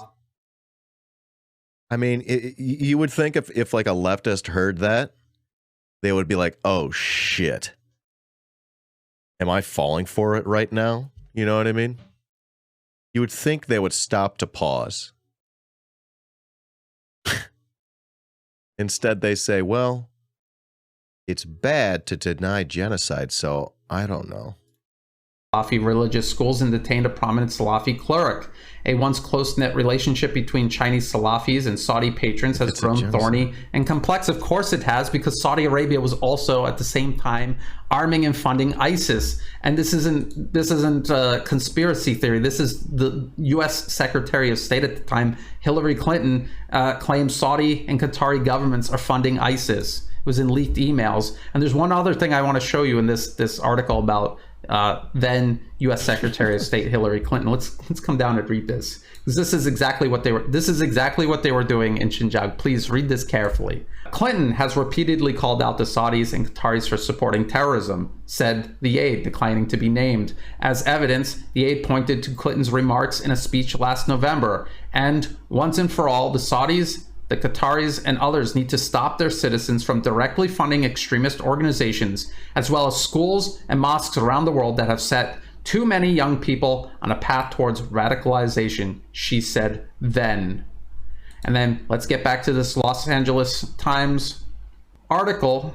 In 1984, Beijing began allowing individual Chinese Muslims to make the Hajj, the pilgrimage to Mecca, Saudi Arabia. And by 1990, nearly 10,000 Hui were flying out each year. Some learned about Salafism and enamored with the idea of a pure Getting harder and harder to say that, like, they're like anti-Muslim, right?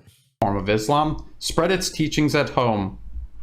Meanwhile, Saudi preachers and organizations began traveling to China. Some of them bore gifts. Aren't there more mosques in the area that we're talking about? The autonomous region of Xinjiang? Aren't there more mosques there than there are in the United States, where we do suppress Muslims?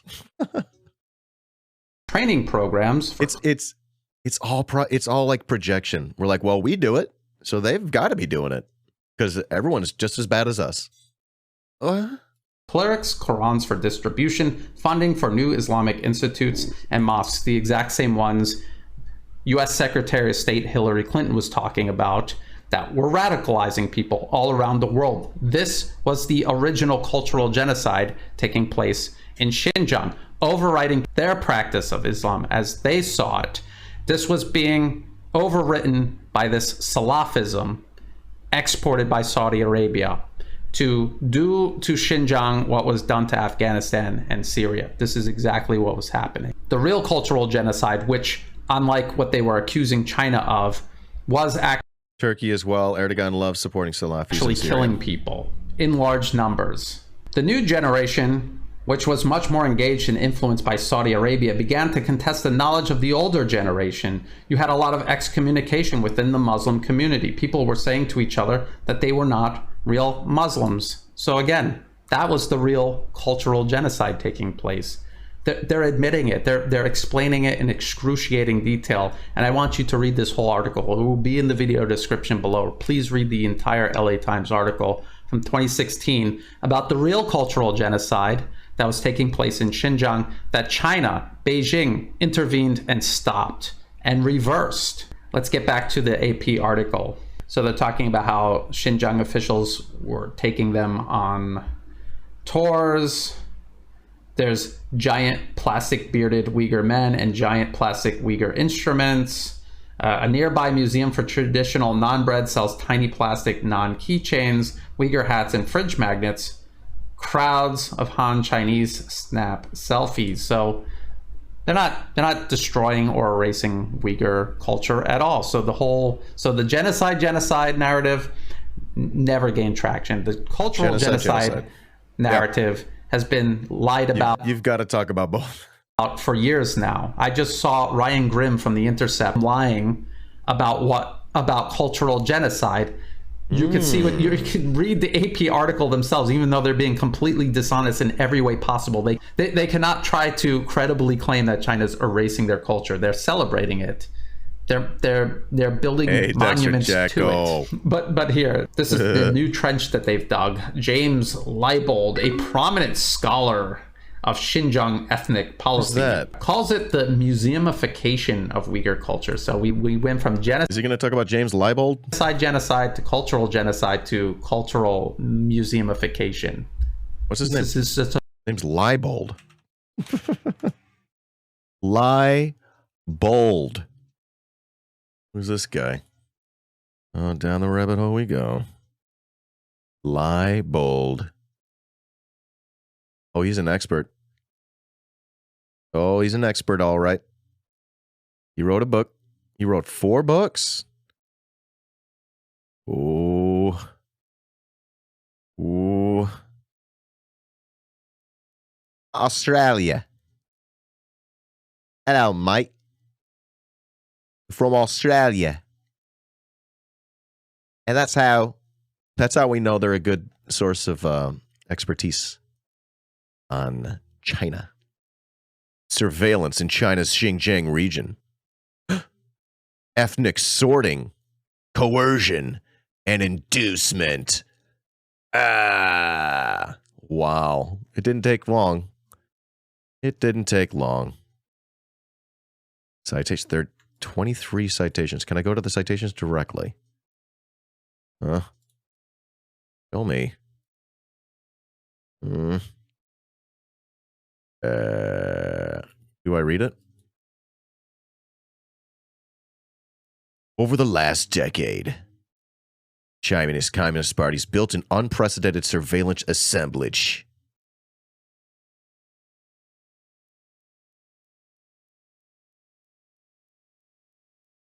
It uses the word interrogates, but in a weird way.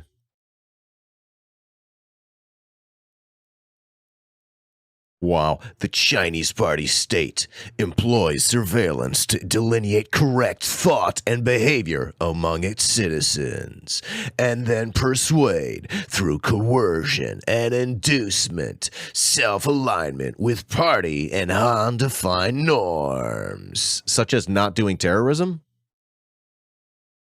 What? Now, give me one fucking source on this. I bet you $20. It's like Adrian Zenz. Stop. Stop. Everyone shut the fuck up right now. Related articles. People also read. I'm fucking done.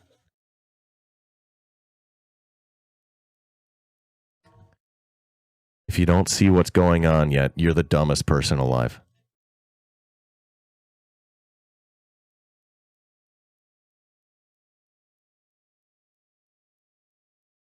There's Adrian Zenz again. There's Adrian. Come on. Come on. It's like.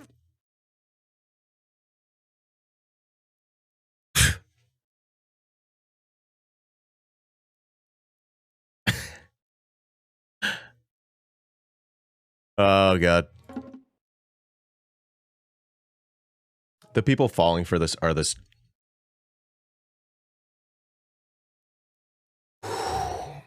This is wildly stupid. Every time I do this. Every fucking time, man. It's a total joke. When, even in our personal But yeah, he's probably right this time. Interactions day to day, when you meet someone whose story is always changing, you know that they're a liar. And this is a story that the Western media has told that has changed over and over again. Why? Because they're lying. All roads lead to Zenz. Where we're going, we don't need roads. Apparently. Because I don't want to go to Zenz anymore. Okay, now they're going to try their hand at history and fail miserably. For decades, policy in Xinjiang swung back and forth, even as the state granted special benefits to minorities, such as hiring quotas and extra points on entrance exams. Glass ceilings, racism, and restrictions on religion alienated and angered many Uyghurs. What restrictions on religion? I'll tell you what restrictions they had on religion. If you were practicing Salafism, imported from Saudi Arabia, designed specifically to radicalize people and to...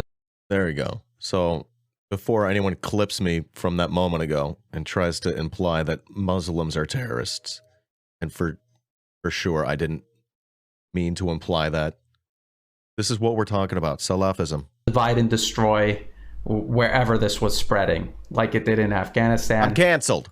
And Syria. Why would they let you practice that? Why wouldn't that be restricted? But AP is never going to talk about that. They'll allude to it and just hope you're too ignorant to make the connection. And right here, they're admitting that all of these things that China has been saying all along, that the Western media has claimed Beijing was lying about, now they're admitting it, that there were special benefits to minorities, hiring quotas, and extra points on entrance exams. Now they're admitting that as fact. Finally, they're not saying that Beijing is lying about that.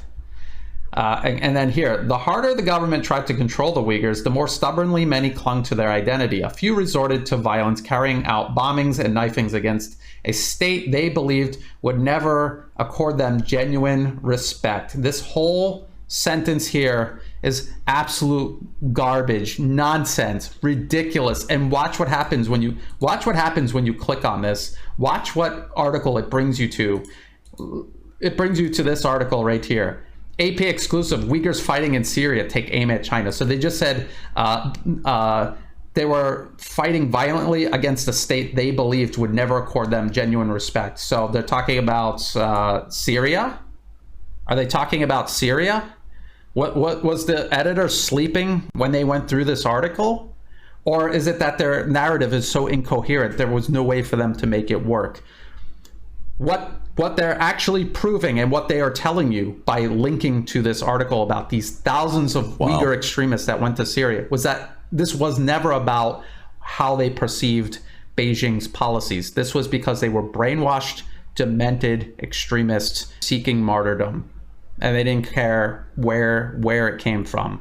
In Xinjiang, killing Uyghurs and Han Chinese, going further afoot in China to kill Chinese people just going about their daily business, blowing up people in Bangkok, or going all the way to Syria to fight the Syrian Arab army.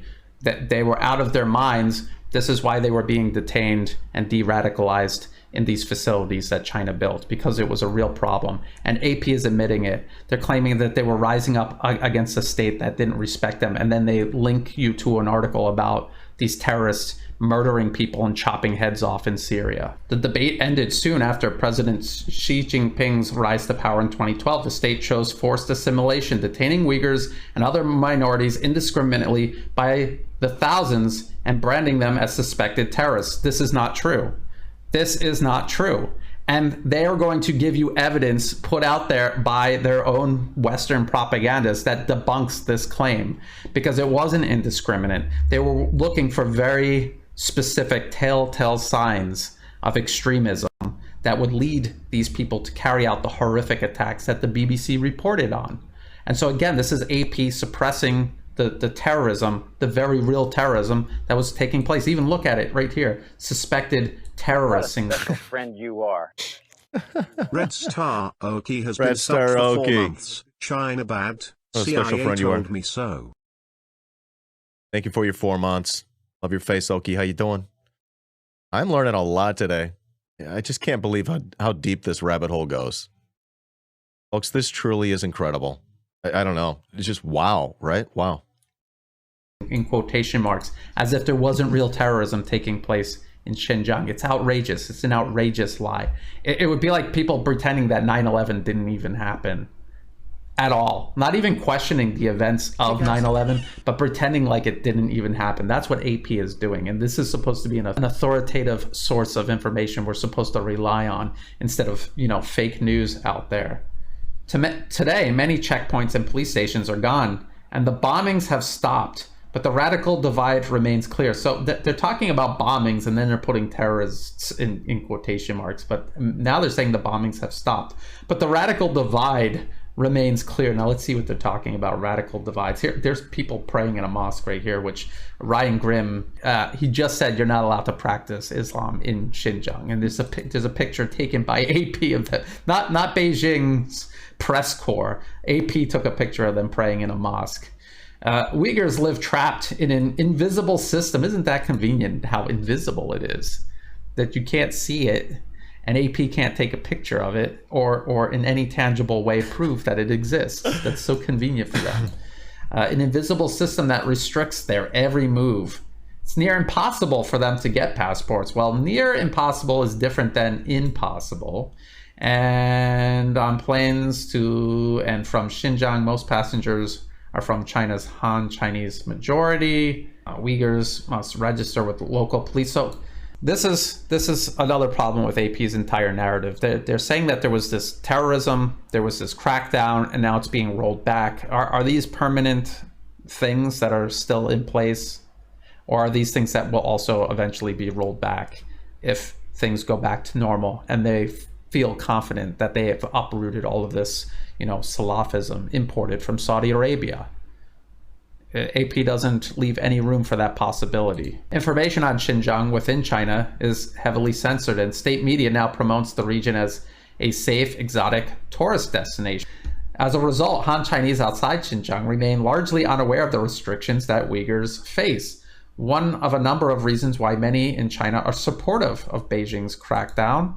Or maybe it's because they're not worried about getting knifed to death in a train station in Kunming, because that was one of the attacks that the Uyghur separatists, brainwashed by Saudi Salafism, that's one of the attacks they carried out. They went all the way to Kunming, which is not in Xinjiang, by the way, it's in southern China, and they just started stabbing people by the dozens. Ordinary people, slaughtered them like animals in front of their family members. That's what they were doing. So yeah, people are happy that that's over. Within Xinjiang, Han Chinese and Uyghurs live side by side in unspoken. It just takes like a minimal amount of like looking into any of these claims, and they all just fall apart. And it should be a really, really, really big red flag that they're writing this. Someone's writing this for a reason. It's not just that it's debunked and it's bullshit and propaganda. Someone's writing this anyways, knowing that's the case. It's wild stuff. But palpable gulf between It's them. like, why would they be doing that? Well, I don't know. But it's not true, or whatever. It's just like, no, figure out not only that it's propaganda, but someone's doing this intentionally. Because it works. That's why they do it. So invisible. That's why they do it. Unspoken. So please don't let it happen to you. But somehow palpable, because AP says so. In the suburbs of Kashgar, a Han woman at a tailor shop tells my colleague that most Uyghurs weren't allowed to go far from their homes. Here we go. Allowed to go far from their homes. Is this true? Isn't that so? You can't leave this shop, the woman said to a Uyghur seamstress, and then AP doesn't tell us what her answer was or any contact what at all that conversation happened in, because that's what so AP weird. and all of the Western media do. This is what they do when they interview people. Very in-depth interviews, they will take little pieces of what you said and spin it out of context so that it has the exact opposite meaning of what you intended. So is that what AP did there? We don't know. Sometimes you read something and you just feel dumber afterwards. That's a perfect example. You read an AP article and you're dumber afterwards. Because they didn't give us the whole conversation in context. But it's like empty calories, so you keep coming back for more. You're like, wait, maybe I just got to read more to figure it out. And you keep reading AP, and before long you got lib brain.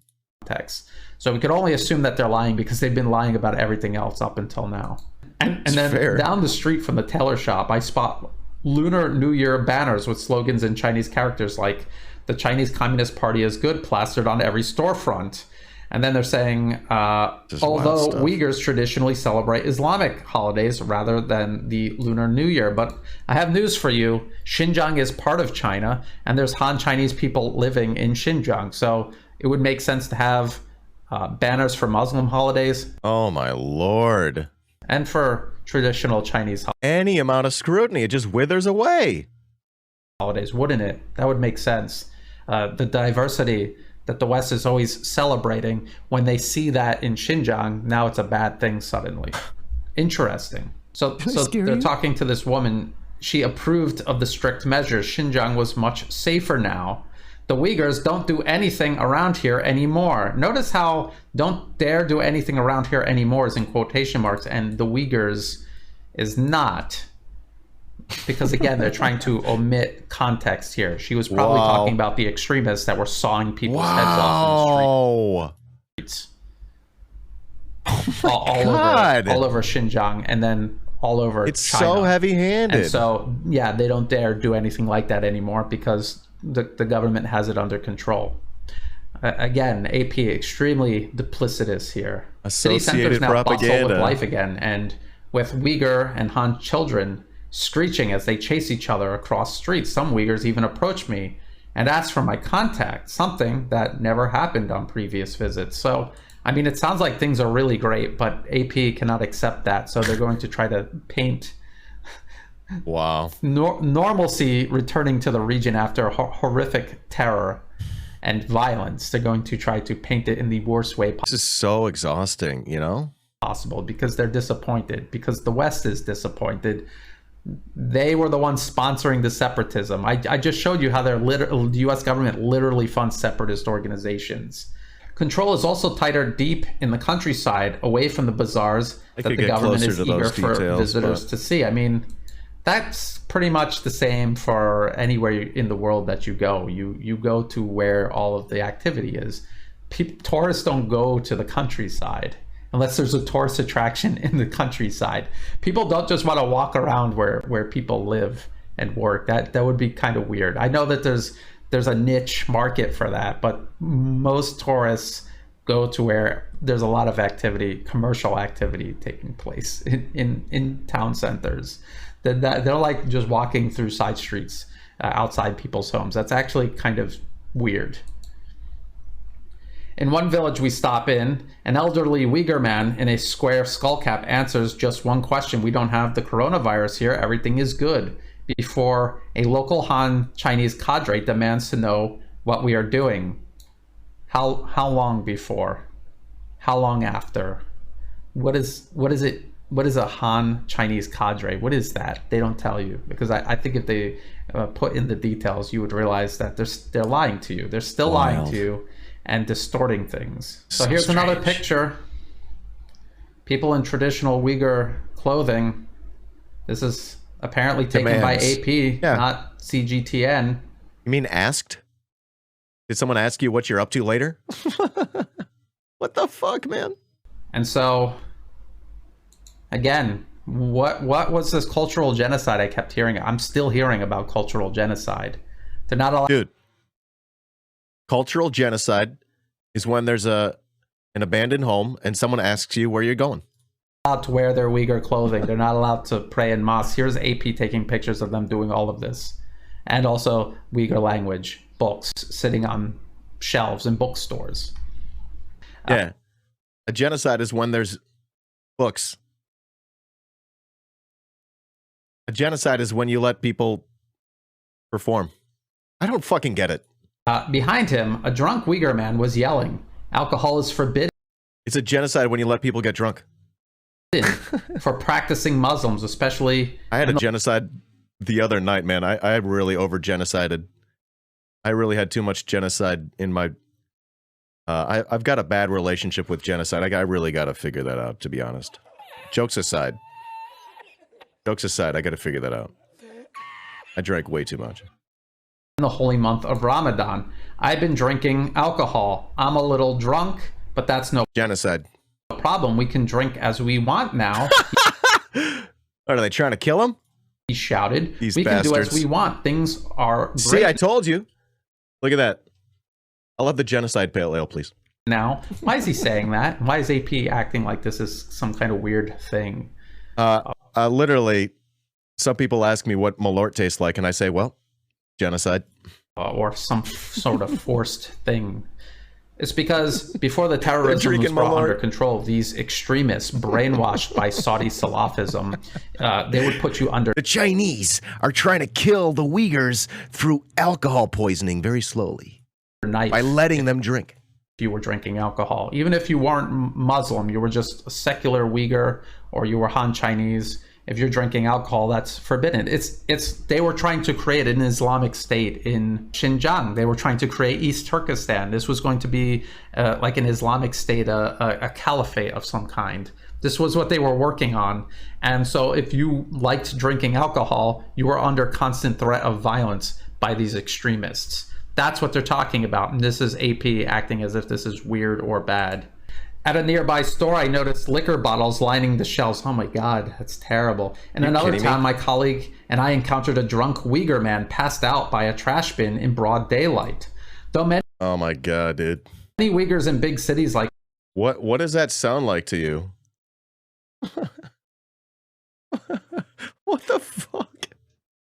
Genocide. Urumqi have long indulged in drinking, such sights were once unimaginable in the pious rural areas of southern Xinjiang. Once but I saw a picture of someone that was beat up once.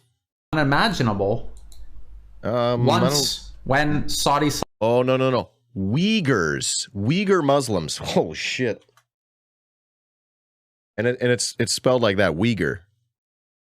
Holy moly. Salafism was infecting people's minds. Yes, it was unimaginable because you would be. I gotta hit deny on the comment though. Nothing personal with them. But now everything is back under control, and now people can live more freely. Amazing how AP is depicting Ram Hefeweizen. freedom as some sort of horrible disfigurement imposed on Xinjiang by Beijing. So here is another picture snapped by AP. Students training to become imams. I'll have an imperial ale. Recite verses from the Quran at the Xinjiang Islamic Institute in Urumqi, the capital of China's far west. Oh my God, dude. We already have genocide liquor. It's called imperial ale.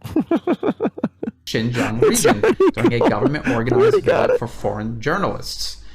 2021. So again, I just heard Ryan Grimm saying that Uyghurs are not allowed to practice Islam. Here's a bunch of students training to be imams in Xinjiang. So again, I don't know what where Ryan Grimm gets his information. He obviously doesn't read. Wow. I'm curious about this Ryan Grimm thing.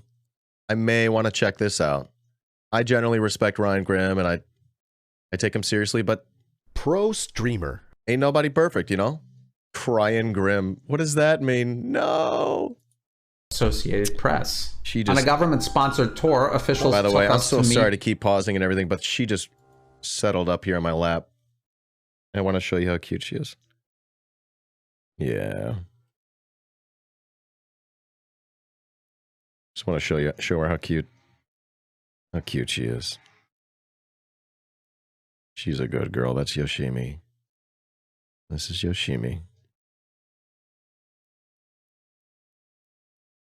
It's Yoshi. She sits there and then stares at me. Do you love me, Dad?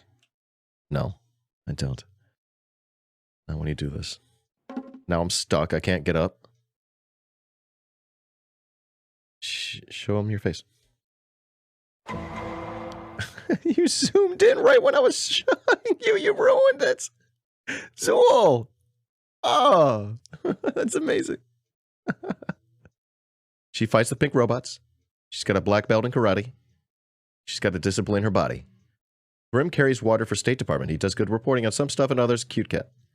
Oh, on others, cute cat. Okay, no, those are separate. Okay, that's interesting. Remember, no God. Remember, no gods, no masters, no podcasters. No one's perfect, but that just underscores the importance of like us having media skills and being able to see through things.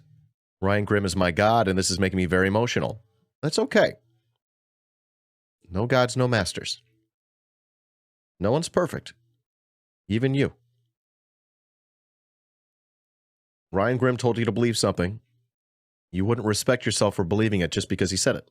Now, would you? Could be a good starting place, though. You know what I mean? But, you know, sometimes people are wrong. And I'm not saying that's the case here. I haven't looked down into it, but that's what this guy's saying. All right, back into it. She's so sweet right now. Mahmoudjan Ahad, a truck driver who declared he was back to drinking and smoking because he had recanted religion and extremism after a stint at one of Xinjiang's infamous training centers. It made me more open-minded, Ahad told reporters as officials listened in. Xinjiang officials say they aren't forcing atheism on Uyghurs, and no, they're not, because he just said he went back to it he had been doing it and now he went back to it.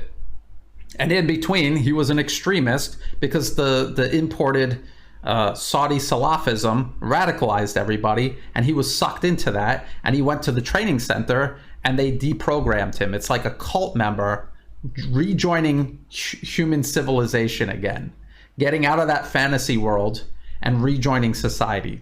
That's what AP is. That is what AP just told you, only they twisted everything to make it sound like that's a horrible thing, that he's not slitting people's throats, and now he's back to smoking and drinking like he was before he became a dangerous extremust. Okay. All right, I'll put it this way, though.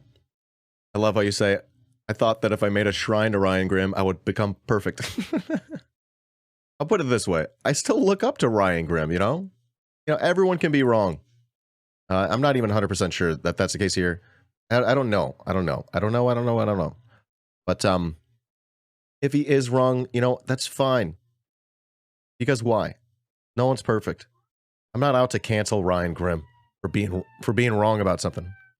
If we all listen to Ryan Grimm all the time, the world would be a better place. But it's possible he fucked up here. So for some people, it wouldn't be as good. All right, but you get the idea. Okay, so they say that they're not forcing atheism on Uyghurs, but rather defending freedom of belief against creeping extremism. And I just told you that, and I just showed you an LA Times article. I know. I've read about Richard Wolff being wrong on COVID restrictions. Oh, this is the strangest thing. I'm like losing all my heroes in one day. Where they explained how these extremists radicalized by Saudi Salafism were forcing other people to change the way they lived their lives. It was an infestation of extremism. They have uprooted it, and now people can live normal lives. If you want to be a Muslim and go pray at the mosque, you can. And if you want to live a secular life, you can. And these people should be allowed to live side by side, which is possible. Here in Thailand, there's Buddhists and Muslims and secular people. They all live side by side. I have seen food markets where you have halal and non-halal food side by side, and that's the way it should be. But that's haram. AP is acting like this is some sort of horrible disfigurement of Xinjiang imposed by Beijing. And then they're talking about I don't know about haram. Leave me alone. How some mosques have reopened. And I heard Ryan Grimm just the other day saying that it's sort of weird when mosques are opening, but they're suppressing Muslims. There's like only one mosque and I don't know if he meant there's only one physical mosque where everyone can go and pray, or if he meant there's only like one mosque, like the way people say church, like a church is an entire could mean the entire religion and all of the actual physical churches that fall under it. So maybe that's what he meant by that. And even though he's supposed to be some sort of professional journalist, he just wasn't able to articulate that. But there are multiple mosques in Xinjiang where people can go and pray.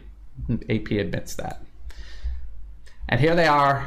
There's the extinct Uyghur language that China exterminated and erased from history, right there on the board, being taught to these people, these students, these soon-to-be imams. Xinjiang's unique brand of state-controlled Islam is most on display at the Xinjiang Islamic Institute, a government school for imams. And again, what was the Salafism streaming into Xinjiang that radicalized everyone in the first place?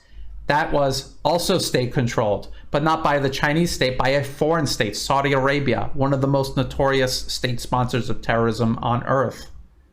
And so, which one should China give weight to, and which one should they uproot? It's common sense.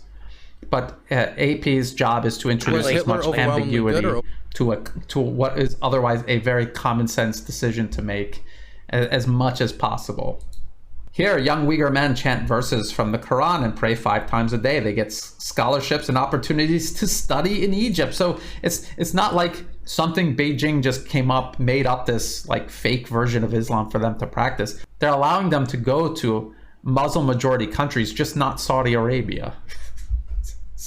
Like why would they let them go to Saudi Arabia to learn when they know Saudi Arabia is a state sponsor of terrorism?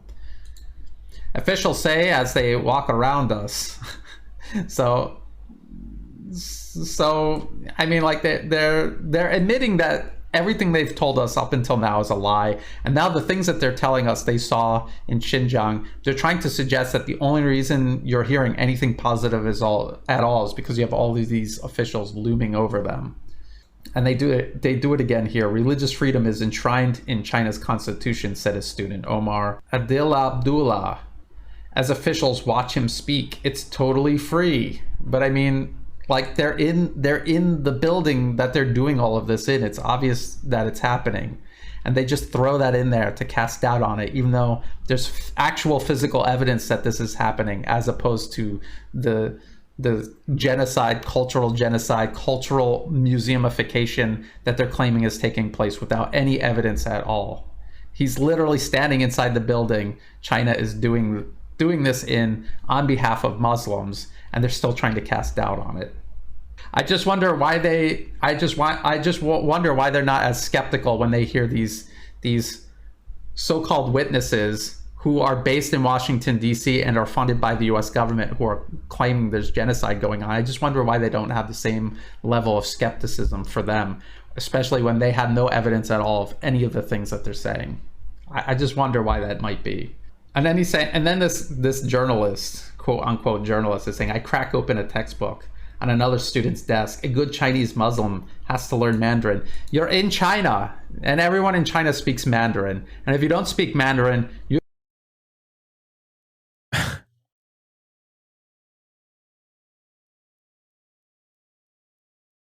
just wild stuff.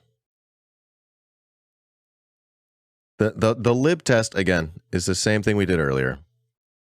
I don't mean to drag dreadlocks here.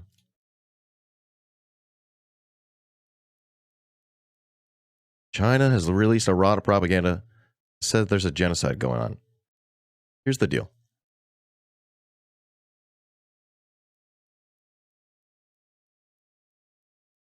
Here's the thing. You take this word and you replace it with another country, and people's feelings change dramatically when they shouldn't. Okay? I'm not saying that things are always the same. But it's just this wild thing that people do. And they're doing it for a reason I don't think they realize why. You have just cut yourself off from the largest population on Earth, and soon to be the largest economy on Earth. Why wouldn't you want to learn Mandarin? What is going on? And why are efforts by the Chinese state? Right. So okay. So to finish the analogy, what I'm trying to say is, I don't know, an Afghan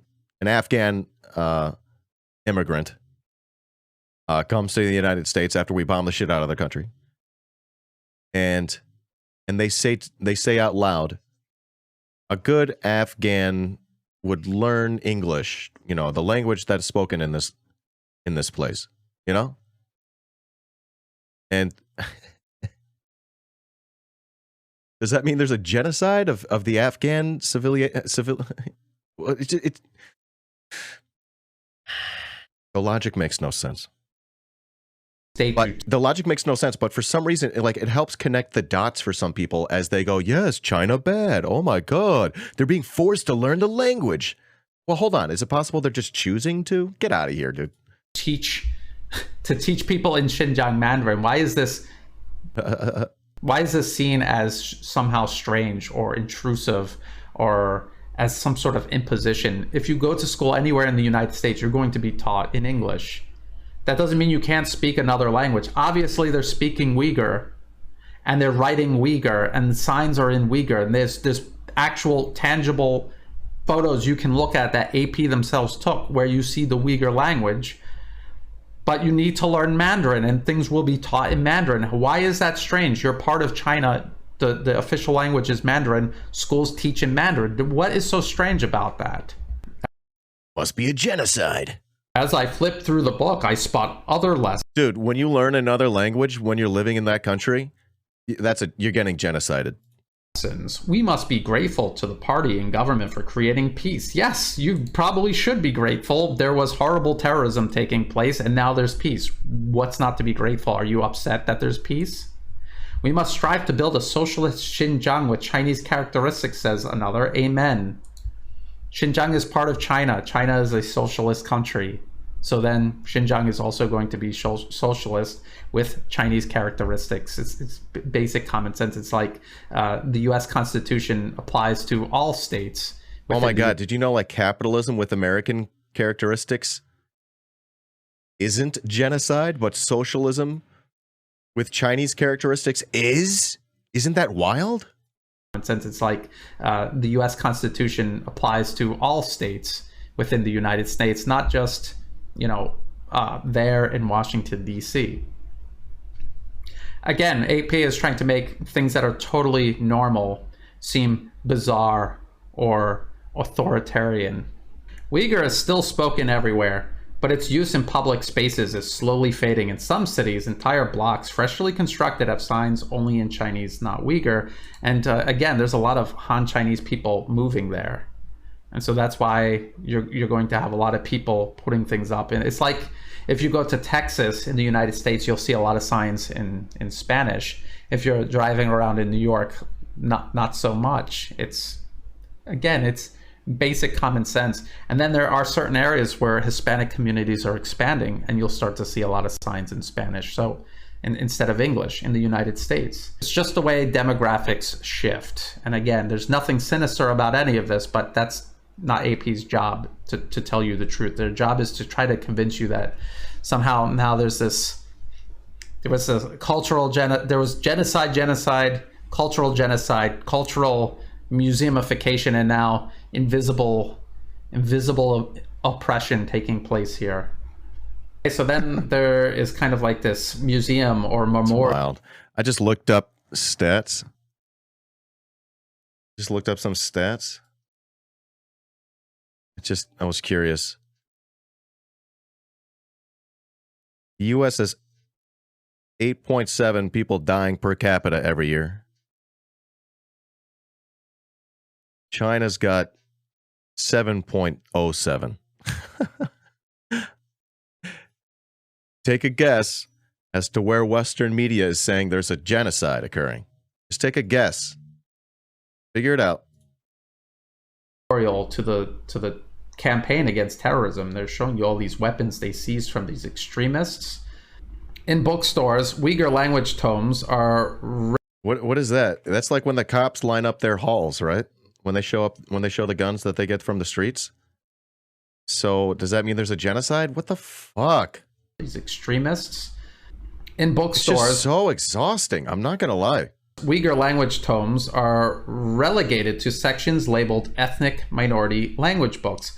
The government boasts that nearly 1,000 Uyghur titles are published a year, but none are by Perhat Tursan, a lyrical modernist author, or Yalkun Razi. Now, I looked some of these people up, and I found this article about Yalkun. And actually, it wasn't about him. It was about Salman Rushdie. Salman Rushdie. He doesn't know? This guy doesn't know about the fatwa? He doesn't know? This guy doesn't watch Curb Your Enthusiasm. He is a Uyghur novelist. And guess what? Yalkun, this hero who we're not allowed to read his stuff anymore because China's government is evil. What did Yalkun Razi do? He outed this other author as a heretic because Yalkun is an extremist and a separatist. And he outed this other Uyghur author as not being extreme enough.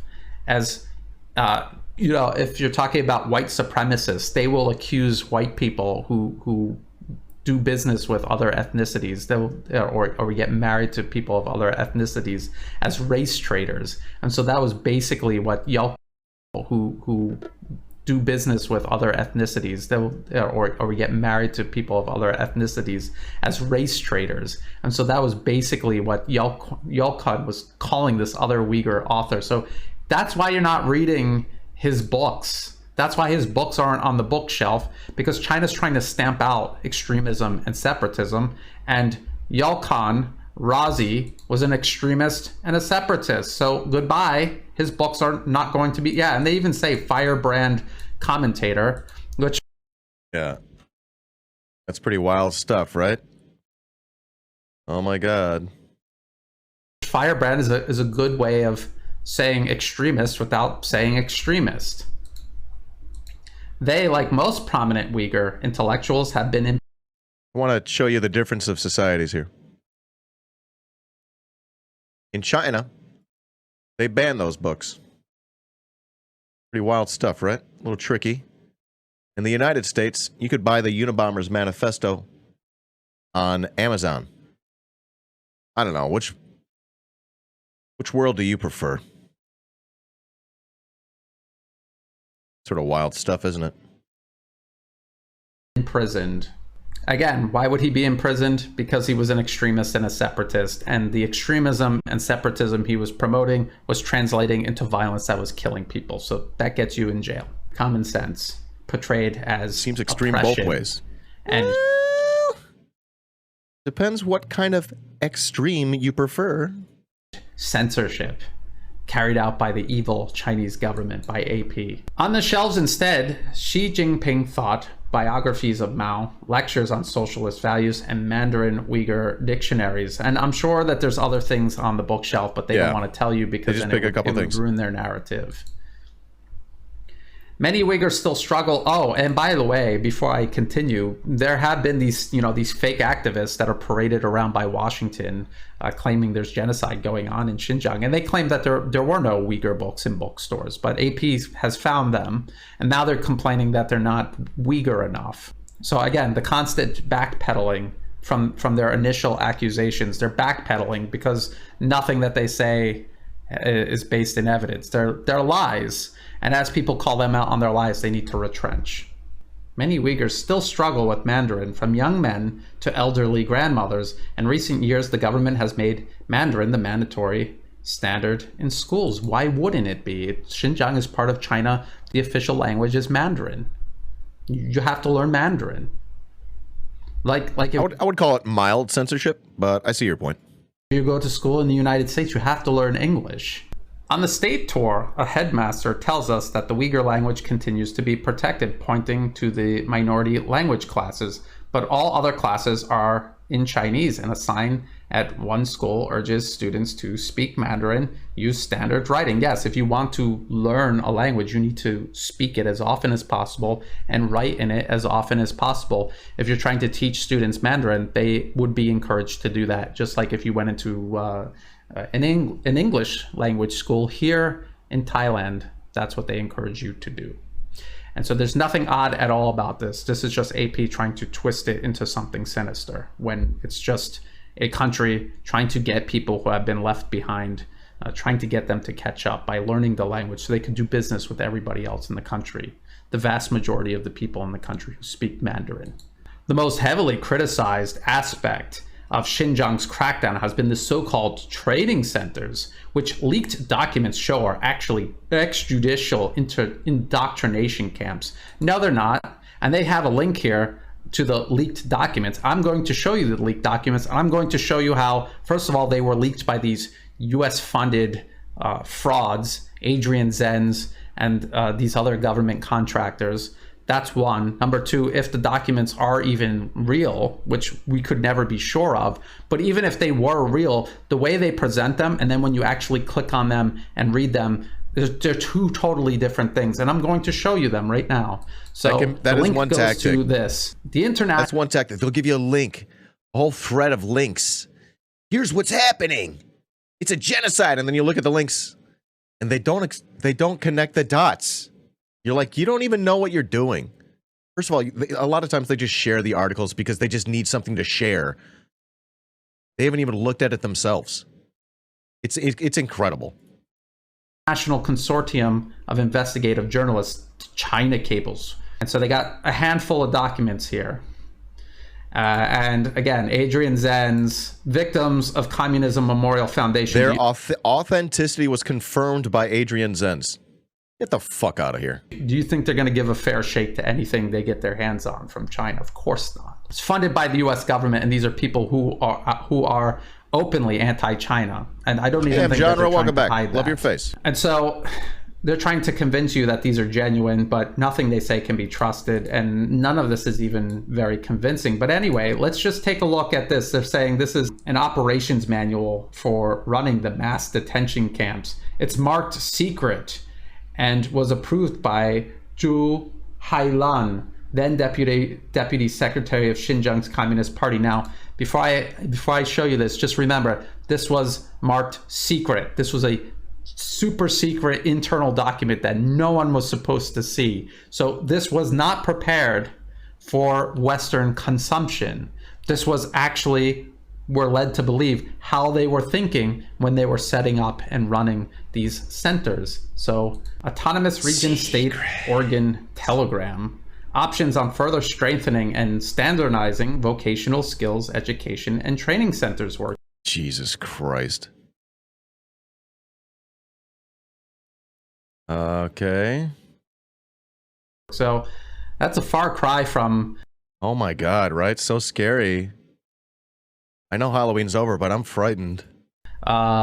Torture dungeon or whatever we were led to believe these centers actually were. And again, remember, this is what they're saying in secret documents that no one was supposed to see. This is what they're calling it. They're not calling You are. Thanks for your 2 months, Gash. Gash 747 has been subbed for 2 months. Peeper Simp. Thank you, bud. That means a lot. People simp.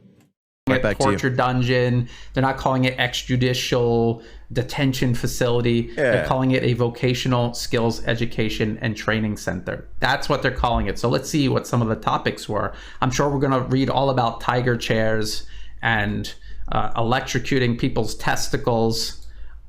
Oh wait, first ensure that the training venue is absolutely safe. And then they're talking about preventing escapes, because if you were sent there because you're an extremist risk, they don't want you just leaving. But they also talk about within this, they're also talking about things like family visits, medical treatment, bath time, toilet breaks, eating periods. So there's a lot of things that you see going on here that you usually wouldn't have going on in a concentration camp or a torture dungeon. Prevent trouble, so maintaining order and security. Earthquake resistance, preventing genocide. fires, strengthening on-duty guard and protection. Improve the All cops quality are of bad. education and training. I mean, does this sound like This is Auschwitz wild. to you? Where they're bringing you in there, forcing you to do hard labor, starving you until you die, and then... This is wild, dude. This whole thing, I'm just shaking my head like, wow. throwing you Hit in a after mass grave. hit, man. No. It sounds exactly what the title said, a vocational training center. I can't believe we have vocational training centers. That's what it sounds like. For Oh, people the humanity.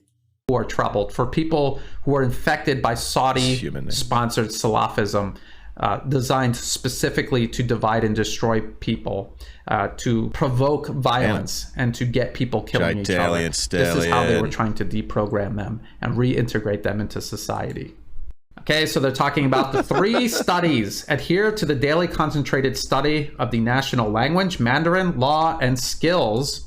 So they want to teach you about the laws of the land, the language of the land, and then teach you a skill so you can make money within the land. These people could not speak Mandarin. They could not relate to the vast majority of the people who live in the same country as them. They cannot do business with them. Even if they came to do business with people in Xinjiang, the people in the area would not be able to do business with them. Did you miss where he addressed the increase of IUDs in the areas where these camps, or have you been tricked by FUD? I'm not sure what FUD is. If I'm not mistaken, Radiant, Gash, if I'm not mistaken, Gash, I think I read something that said that like the rate of IUDs is like 8 or 9%, and it's like normal. It's just that like more and more people are getting them. They're like choosing to get them. But like the whole thing is like, oh my God, they're not letting them have birth. But I think these women are choosing to get them. Again, I'd like to be shown one thing that any of this is true, but it all seems to wither away upon the most minimal amount of investigation. But again, I'm open to being shown new things. because they cannot speak the language. It's just so. I just, maybe people who speak English don't get this, how difficult it is to function when you don't understand the local language and there's things that you're not able to do. You are treated like a second-class citizen, not because people are looking down on you, but they just can't communicate with you. They're also talking about, and again, the people showed you what they were doing. They were blowing themselves up in markets. They were sawing people's necks out in front of their family members out on the streets. They were attacking train stations. They needed to be de-extremified. And again, remember, this is all top secret. No one was supposed to see this. So if this is a genuine document, this is what they were really talking about. And so they were not talking about ethnic cleansing or erasing their culture. They're talking about extremism very explicitly. Teaching security, strengthening examinations to make sure that they're actually learning stuff. Ideological education, because if your current ideology is I need to saw people's heads off to find favor with Allah, your ideology might be a few degrees off of what is necessary to function in society. So ideological education is necessary to get you back on track. The Uyghurs who practice traditional Islam, as the Uyghurs had for generations, that's where they want these people back on. They want them back on that track. They don't want them indulging in this foreign sponsored extremism dressed up as religion that has caused so much death and destruction everywhere, not just in Xinjiang. Manner education, health and etiquette and manners. These are just basic things that you need to know to function in society. Family education through letter writing, phone calls, video chats, visits, meetings, meals. Establish a mechanism for students and relatives to interact with each other. Oh my God. I mean, again, does that sound like what you would see in a concentration camp? No. And a lot of these things are things that you don't even get when you're in just a regular old prison either. So again, the China cables are supposed to be this smoking gun of Chinese genocide in Xinjiang, and then when you actually read through the article, it's showing you the exact opposite, if they're even genuine documents. Although I would think that if they forged documents, they would make them much more sinister, wouldn't you? The implementation of a classification and points management system, and this is just to make sure that these people are learning. They have been de-radicalized and they're ready to rejoin society. They're doing again. everything, it's the same as any school that you go. They're trying every form of misinformation. They post real stuff. They post fake stuff. But the stuff that they post that's actually real, what they say is, oh, all this terrible stuff's happening. And then they post like an actual document and it reveals that it's like, it's not what they say it is. It's totally fucked. But they know that this is misinformation. This is a game and they're playing every angle. Go to you. You know what I mean? Because the smooth brains out there are going to be like, oh, so is Adrian Zenz a good source or a bad? You can't make up your mind. It's like, no, you don't have analysis. Are examines to make sure that you're ready to go out and do whatever it is that you want to do. And then look at here, employment services. The two levels of the prefectures and counties should formulate. It's sort of like they're speaking out of both sides of their mouth a little bit. No, that's not exactly the... Employment assistant resettlement plans in accordance with the requirements of completion of one batch, employment of one batch, and every effort should be made to fix employment work. Just a psyop, It's just a psyop. For completed graduates to ensure the smooth employment of students with employment aspirations. They're also talking about follow-up, help, and education, just to make sure people don't relapse. And right here, training should be based on the students' employment aspirations and the needs of society. Top Scruffy, thanks for your 2 months. And labor skills training should be carried out in a targeted manner to enable them to achieve employment as soon as possible after training. And so what kind of diabolical concentration camp aimed at exterminating the Uyghurs or their culture or whatever they claim they were trying to exterminate sit there in their top secret documents telling the people running these facilities that you should take the students' employment aspirations into consideration when placing them at a job, or training them and then placing them at a job. It really seems like the top priority here was the people in these facilities, getting them trained and having them rejoin society in a constructive manner, which is what China has always said that they were doing in these facilities. So the smoking gun turned out to be exactly what Beijing said, and in complete contradiction to what the Western media has accused Beijing of. And they know that no one is coming to this website, no one is clicking on this, and no one is reading through it like I just did. They know 95% of people are not going to do that, dude. Most people don't do this. Some people literally ask on Twitter, hey, what's going on? Like you're going to figure out that way. 99.9% of the population is just going to read the garbage on AP coming out of Ryan Grimm's mouth, or from CNN, or from the BBC, and just accept that as reality and not actually do the research into the evidence they claim they have proving all of this, to see that the evidence actually contradicts everything they said, if these documents are even authentic. And now I want to show you some other documents. So they're saying that it was extra legal, but then in complete contradiction to that claim, they're saying this is a criminal judgment. And when you look at this right here, they're like, extra legal. Do not say dirty words or watch pornography. That's what they tell you before you click on it and read it. Go. That's what they claim this guy is going to jail for. Here we go. But when you actually read the criminal judgment, he was showing all the telltale signs of someone infected with Saudi-sponsored Salafist extremism. Do not say dirty words. Do not watch porn, or you will become a opposite. If you don't pray and watch porn, your soul will not be clean for 40 days, and God will not accept your prayers. If you eat without praying, you will become a kafir. If you do not pray, you will be in hell, and God will not forgive you. All people who do not pray are Han Chinese kafirs. You cannot eat food from women who do not pray. You cannot eat food from people who smoke and drink alcohol. The guy was an extremist, because ordinary Uyghurs, even Muslim Uyghurs, don't talk like this. They don't act like this. They're trying to say, oh, this is what this person's being held to, but no, that's what the person believed. Acting like this are the ones infected by Saudi-sponsored Salafism.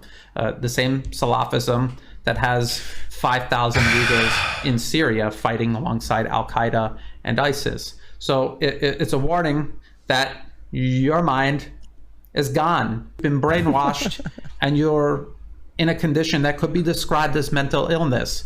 And when you're mentally ill, what do people do to you? In the West, what do people do to you? Do they ask you if you want to go and get treatment? No, you're committed involuntarily because you're a danger to yourself and others, and you obviously cannot make the decision on your own. And so it's made for you. And so in China, it was made for them, these people infected by Salafist extremism. This is what was going on. This was what was really going on. And the secret documents that they claim is the smoking gun for this genocide actually proves that this is what was actually going on. Incredible. There were these people out of their minds with this extremism, and they were reforming them. And when you read the operation manual, these people in these centers were top priority, getting them back out into society, living constructive lives. This was the top priority. It's very clear. It's as clear as day. We just read it. Black and white. He does a good job of explaining. I'm very happy I watched. White. We just read it together. Let's go back to Almost the AP article. So they're talking about these leaked documents that don't actually depict extrajudicial indoctrination camps. They're training camps for people who are obviously deranged by extremism. That's what was actually shown in those leaked documents. After global outcry, Chinese officials declared the camps shuttered in 2019. Many indeed appear to be closed, but at the same time, AP is admitting that all It's a no true Scotsman fallacy. Terrorism is gone. So is it because of outcry, or is it because the terrorism is gone? Which do you think it is? Because we've seen how dishonest AP has been through this entire article so far.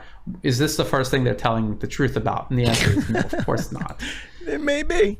They downscaled the facilities because they dealt with the extremist problem. People were reformed, and they shut off the spigot of Saudi-sponsored Salafism flowing into the region.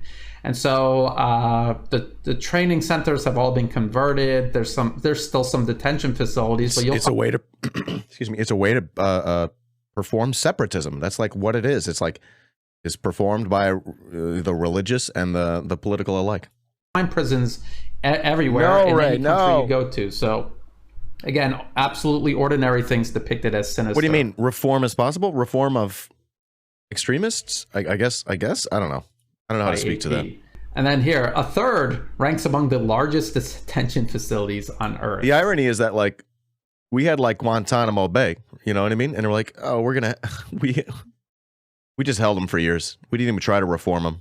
We didn't even try them. Isn't that wild? And we just let a bunch of them go. I covered this before.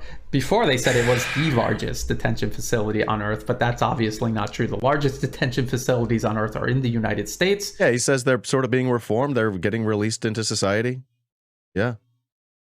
Whereas the United States just collects them, ships them over to a random military base on Cuba. It's wild. The United States has the largest prison population on Earth. Even if China did have 1 million Uyghurs locked up secretly somewhere, they would have a slightly larger population. Oh, Ray, so they're de-radicalizing Salafist Muslims. Salafist Muslims. After, decades of, hanging out peacefully with Muslims, the Salafists were causing some trouble in the region, and they did a shit ton of terrorism. Slaughters, very ugly shit, funded by Saudi Arabia and U.S. money, sort of just like how U.S. money pays for bombs that drop on Palestinian kids and Afghan kids, similar to that, and also, civilians that are also innocent. Yeah. So there you go. Yeah. So, yep. Yeah. Mm-hmm. Prison population total than the US does, but per capita the US would still by far have way more prisoners locked up in prison. So again, AP is projecting onto China when it's actually the US that's guilty of all of these things. And so this, and by the way, the article that AP, let's just go to the article that AP did. Room for 10,000 inside Actually, the UN sort of leaning into it. A lot of people are like, see, the UN's saying it. China's largest detention center. And they admit when they went in there, it wasn't even half full. They're dumb. And then they're saying, look, it's as big as the Vatican City, which, like, why would you do that? Because if you compared it to other detention facilities, you would realize that's actually smaller than some of the facilities in the US, like Rikers Island, for example, is much bigger than this facility. Just total lies, just absolute lies from AP. Many are tucked. 10,000? Hold on a second. They admit when 10,000? I thought it was 2 million. Yeah. Isn't that wild? We've heard people say as high as 2 million on Democracy Now! They're saying 2 million. And then, a couple months later, it's down to 1 million. And now AP is reporting only 10,000? What the fuck is going on here? Are there like tons of these places? Come on. Figure it out. When they went in there, it wasn't even half full. And then 10,000. So 2 million divided by 10,000. You need 200 of these places. In order to get those numbers, you need 200 of these places to get those numbers. And they're saying, look, it's as big as the Vatican City, which... Honestly, John Oliver should shut the fuck up and just show this video for the next 3 episodes. Yeah. Sometimes it's that important. Like, why would you do that? Because if you compared it to other detention facilities, you would realize that's actually smaller than some of the facilities in the US, like Rikers Island, for example, is much bigger than this facility. Just total lies, just absolute... One more time, big shout out to the Suck Dems screeching in my mentions who pretend to know everything about the alleged genocide in China, yet know nothing about the 13th Amendment in this country, Absolute lies from which is actually funding terrorism in the area. Isn't that wild? Isn't that wild? AP. Many are tucked away behind forests or dunes deep inside the countryside, far from tourists It's almost like imperialists don't actually care about the Uyghurs in China.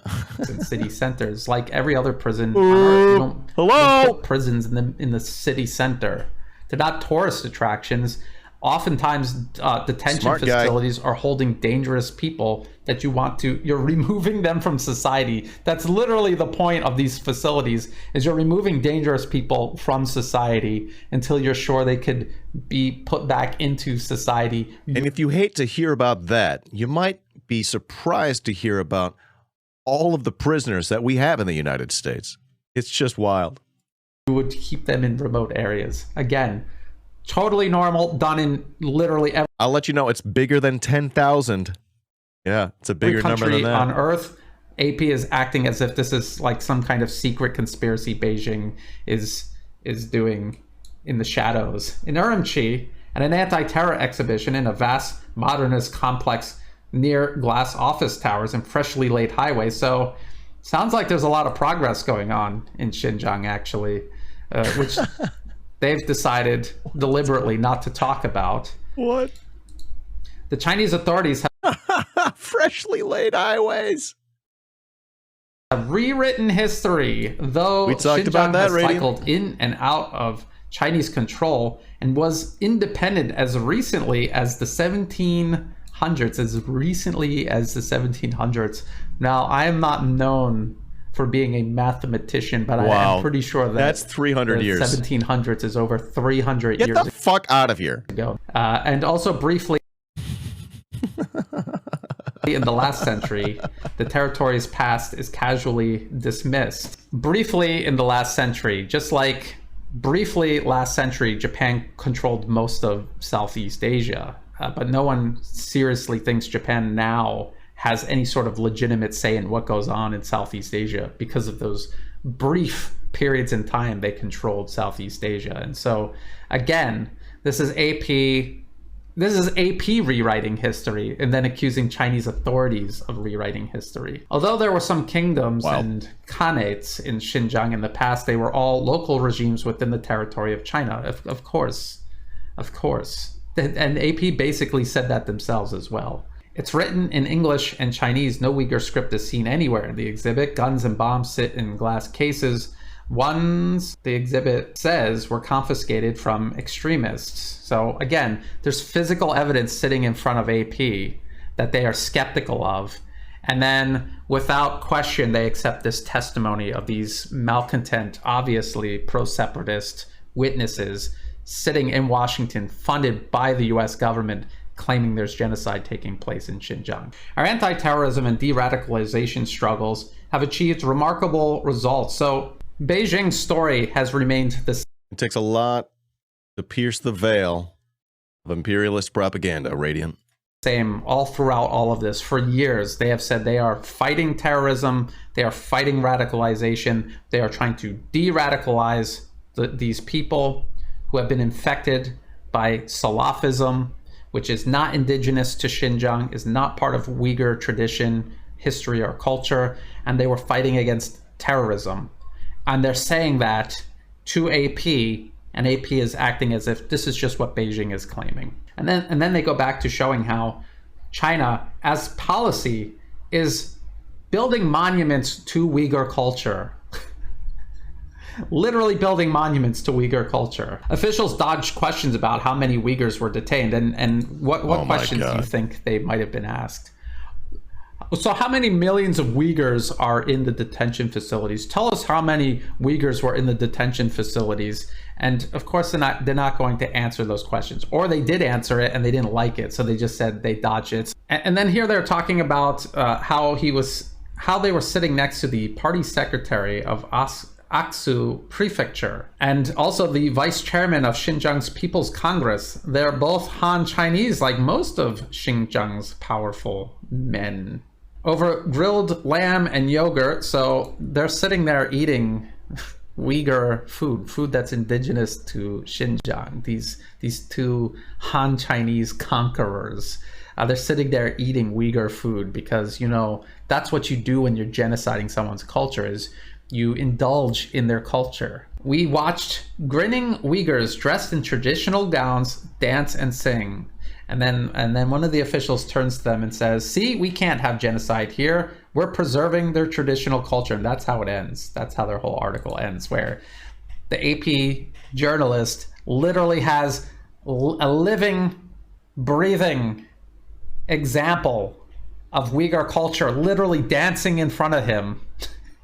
And he's still trying to make the case that Beijing is exterminating the Uyghurs and their culture and their history. And then let's go look through young Uyghur men play billiards. Look, there's some sign there. What does the sign say? It says, take action against evil cults. Because what I guess AP would want you to do if they saw people indulging in Salafism, extremist Salafism, where the ultimate goal is chopping everyone's head off that doesn't agree with them and their perverted, twisted, demented views. People, okay. The lib brain would prefer to not try to help these people out of their fucking evil cult, okay? Let's just call it what it is. The lib brain goes, oh no, you can't do that. All right? And you got to ask yourself what that led to for the Uyghurs, allegedly before China did something about it. This is just wild stuff. It's like, I don't know. I don't think like radically violent ideologies, the Salafism form that we're talking about. Come on. We got to be able to say, okay, this is pretty fucked up. It's got to end. I don't know. It's tricky. I'm not gonna lie. It's tricky. Got its ups and downs. But like, which one are you more willing to live with? It's very tricky stuff. Yeah. By the way, you can also invest in prisons in the United States, whereas you can't do it in China. But remind me again, which media is saying there's a genocide happening in the other place? Just remind me again. Of what they think Islam is and means. If you see that, you shouldn't tell anybody. It's their right to think that way.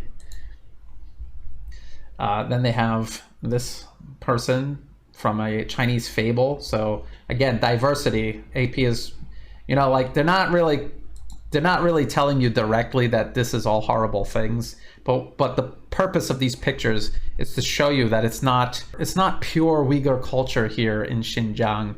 There's diversity, and it's China, because it's part of China. There's things Chinese that you will find there. This is what they're trying to imply here. So he's walking past propaganda depicting ethnic minority residents reading the Constitution with slogans which read, "Unity, stability is..." Yeah. The Chinese people are not free. They're not free at all because they cannot invest in their own private prison industry. Their free speech is limited. Isn't that a fucking shame? Oh, man. Won't someone stop the genocide? Is fortune. Separatism and turmoil is misfortune. As if somehow that's arguable. Like you could debate that. And then a mosque with the banner, "Love the party, love the country," is seen. So there's a mosque there that hasn't been torn down. And Xinjiang, part of China, has a picture of the Chinese president. Because that's really odd to have a picture of the president of your country somewhere in your country. That's an odd thing to have, isn't it? Where was the picture?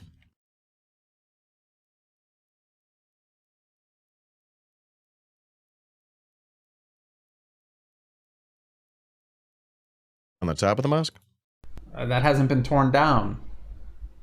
And Xinjiang, part of China, has a picture of the Chinese president, because that's really odd to have a picture of the president of your country somewhere in your country. That's an odd thing to have, isn't it? Unite and stabilize the territory. Culturally moisturize the territory. Enrich the people and rejuvenate the territory. And build the territory for a long term. Here, again, you know, you're in China, you're going to have Chinese things going on. Socialist core values. And again, they're trying to make all of this as if it's bad, that somewhere in China, there are things about the Chinese government in public. Let's look at some more. Here's the drunk Uyghur who would probably get his throat slit if China didn't get rid of all of these extremists. And I mean, it's not good to be drunk in public and passing out in a park. It's not good for you. But you shouldn't have your throat slit for it. I mean, you shouldn't get in trouble for that at all. You should get help for that, actually. And as a matter of fact, in Xinjiang today, people are helping him instead of cutting his throat open, like what would have happened to him if the extremists got a hold of him. AP article. So you could see AP struggling against the weight of reality of what they saw and what they photographed in Xinjiang. This desire to continue pushing a narrative of genocide when so clearly no genocide is taking place, where you're trying to plant doubt in the mind of your readers, even as your last paragraph describes someone literally dancing in front of you, showing you that Uyghur culture is not being exterminated. In Xinjiang, it is being celebrated. I have said it before. It's like, literally, what are you going to try to do to prove these people wrong? An entire song and dance. And they still don't want to be proven wrong. And I will say it again, and I do not think that it's hyperbole. This Xinjiang genocide lie is to China what weapons of mass destruction were to Iraq. It is a fucking thank you for saying it. Deliberate, obnoxious, blatant lie of which there is no evidence. And they are going to continue pushing this until they can maximize the damage done to China in whichever way they can. Sanctions, backing these separatist groups, justifying backing these separatist groups, which they portray as human rights groups. They're not. Again, I'm going to post this entire fucking VOD to YouTube. And you can go to their websites. They have the East Turkestan flag incorporated into their logo. They are separatists, and the US government is funding them and passing them off as human rights advocates. And by the way, when you do this, when you lie about human rights abuses constantly, you're not advancing the cause of human rights advocacy. You're undermining it, and you're jeopardizing it, and you're jeopardizing real human rights defenders. That's what you're doing. There was very real terrorism going on in Xinjiang, and every effort has been made by the West to inhibit Beijing's ability to restore peace and order and stability. And as a matter of fact, what they're working on now is trying to create the conditions in which they could ignite that sort of violence and separatism again. The goal is to divide and destroy China. There are documents on the US State Department's official website. As a matter of fact, let's take a look at it again. Let's just keep looking at it over and over again until people get this. This is from the US State Department's official website, state.gov, Office of the Historian. And they're talking about the long-run United States. Hudson Institute's got a fucking page on China. Just got a whole China page. China, China, China, China, China, China, China. They love talking about China, China, China, China, China. They're so fucking concerned.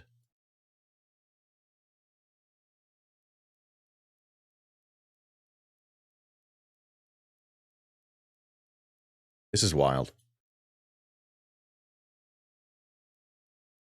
This is wild.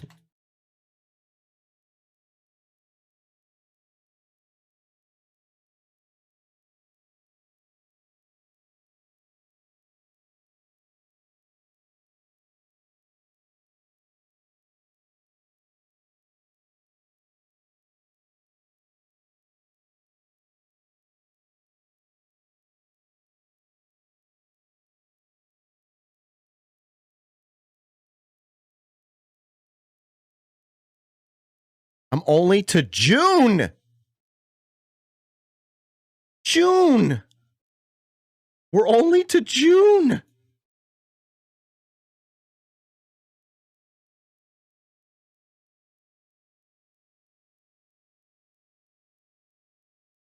How more fucking pathetic could they be? They've got like one article a day.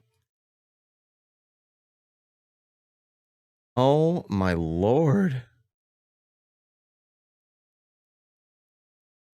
Oh my god. Oh my god.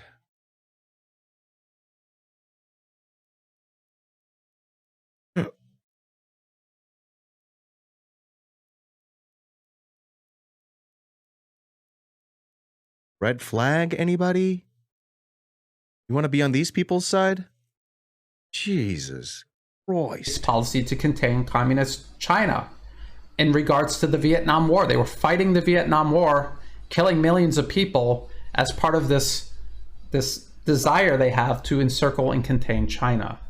They were saying it right there, and they say right here, the efforts to encircle and contain China are done along these fronts: India and Pakistan, Southeast Asia, and Japan and Korea.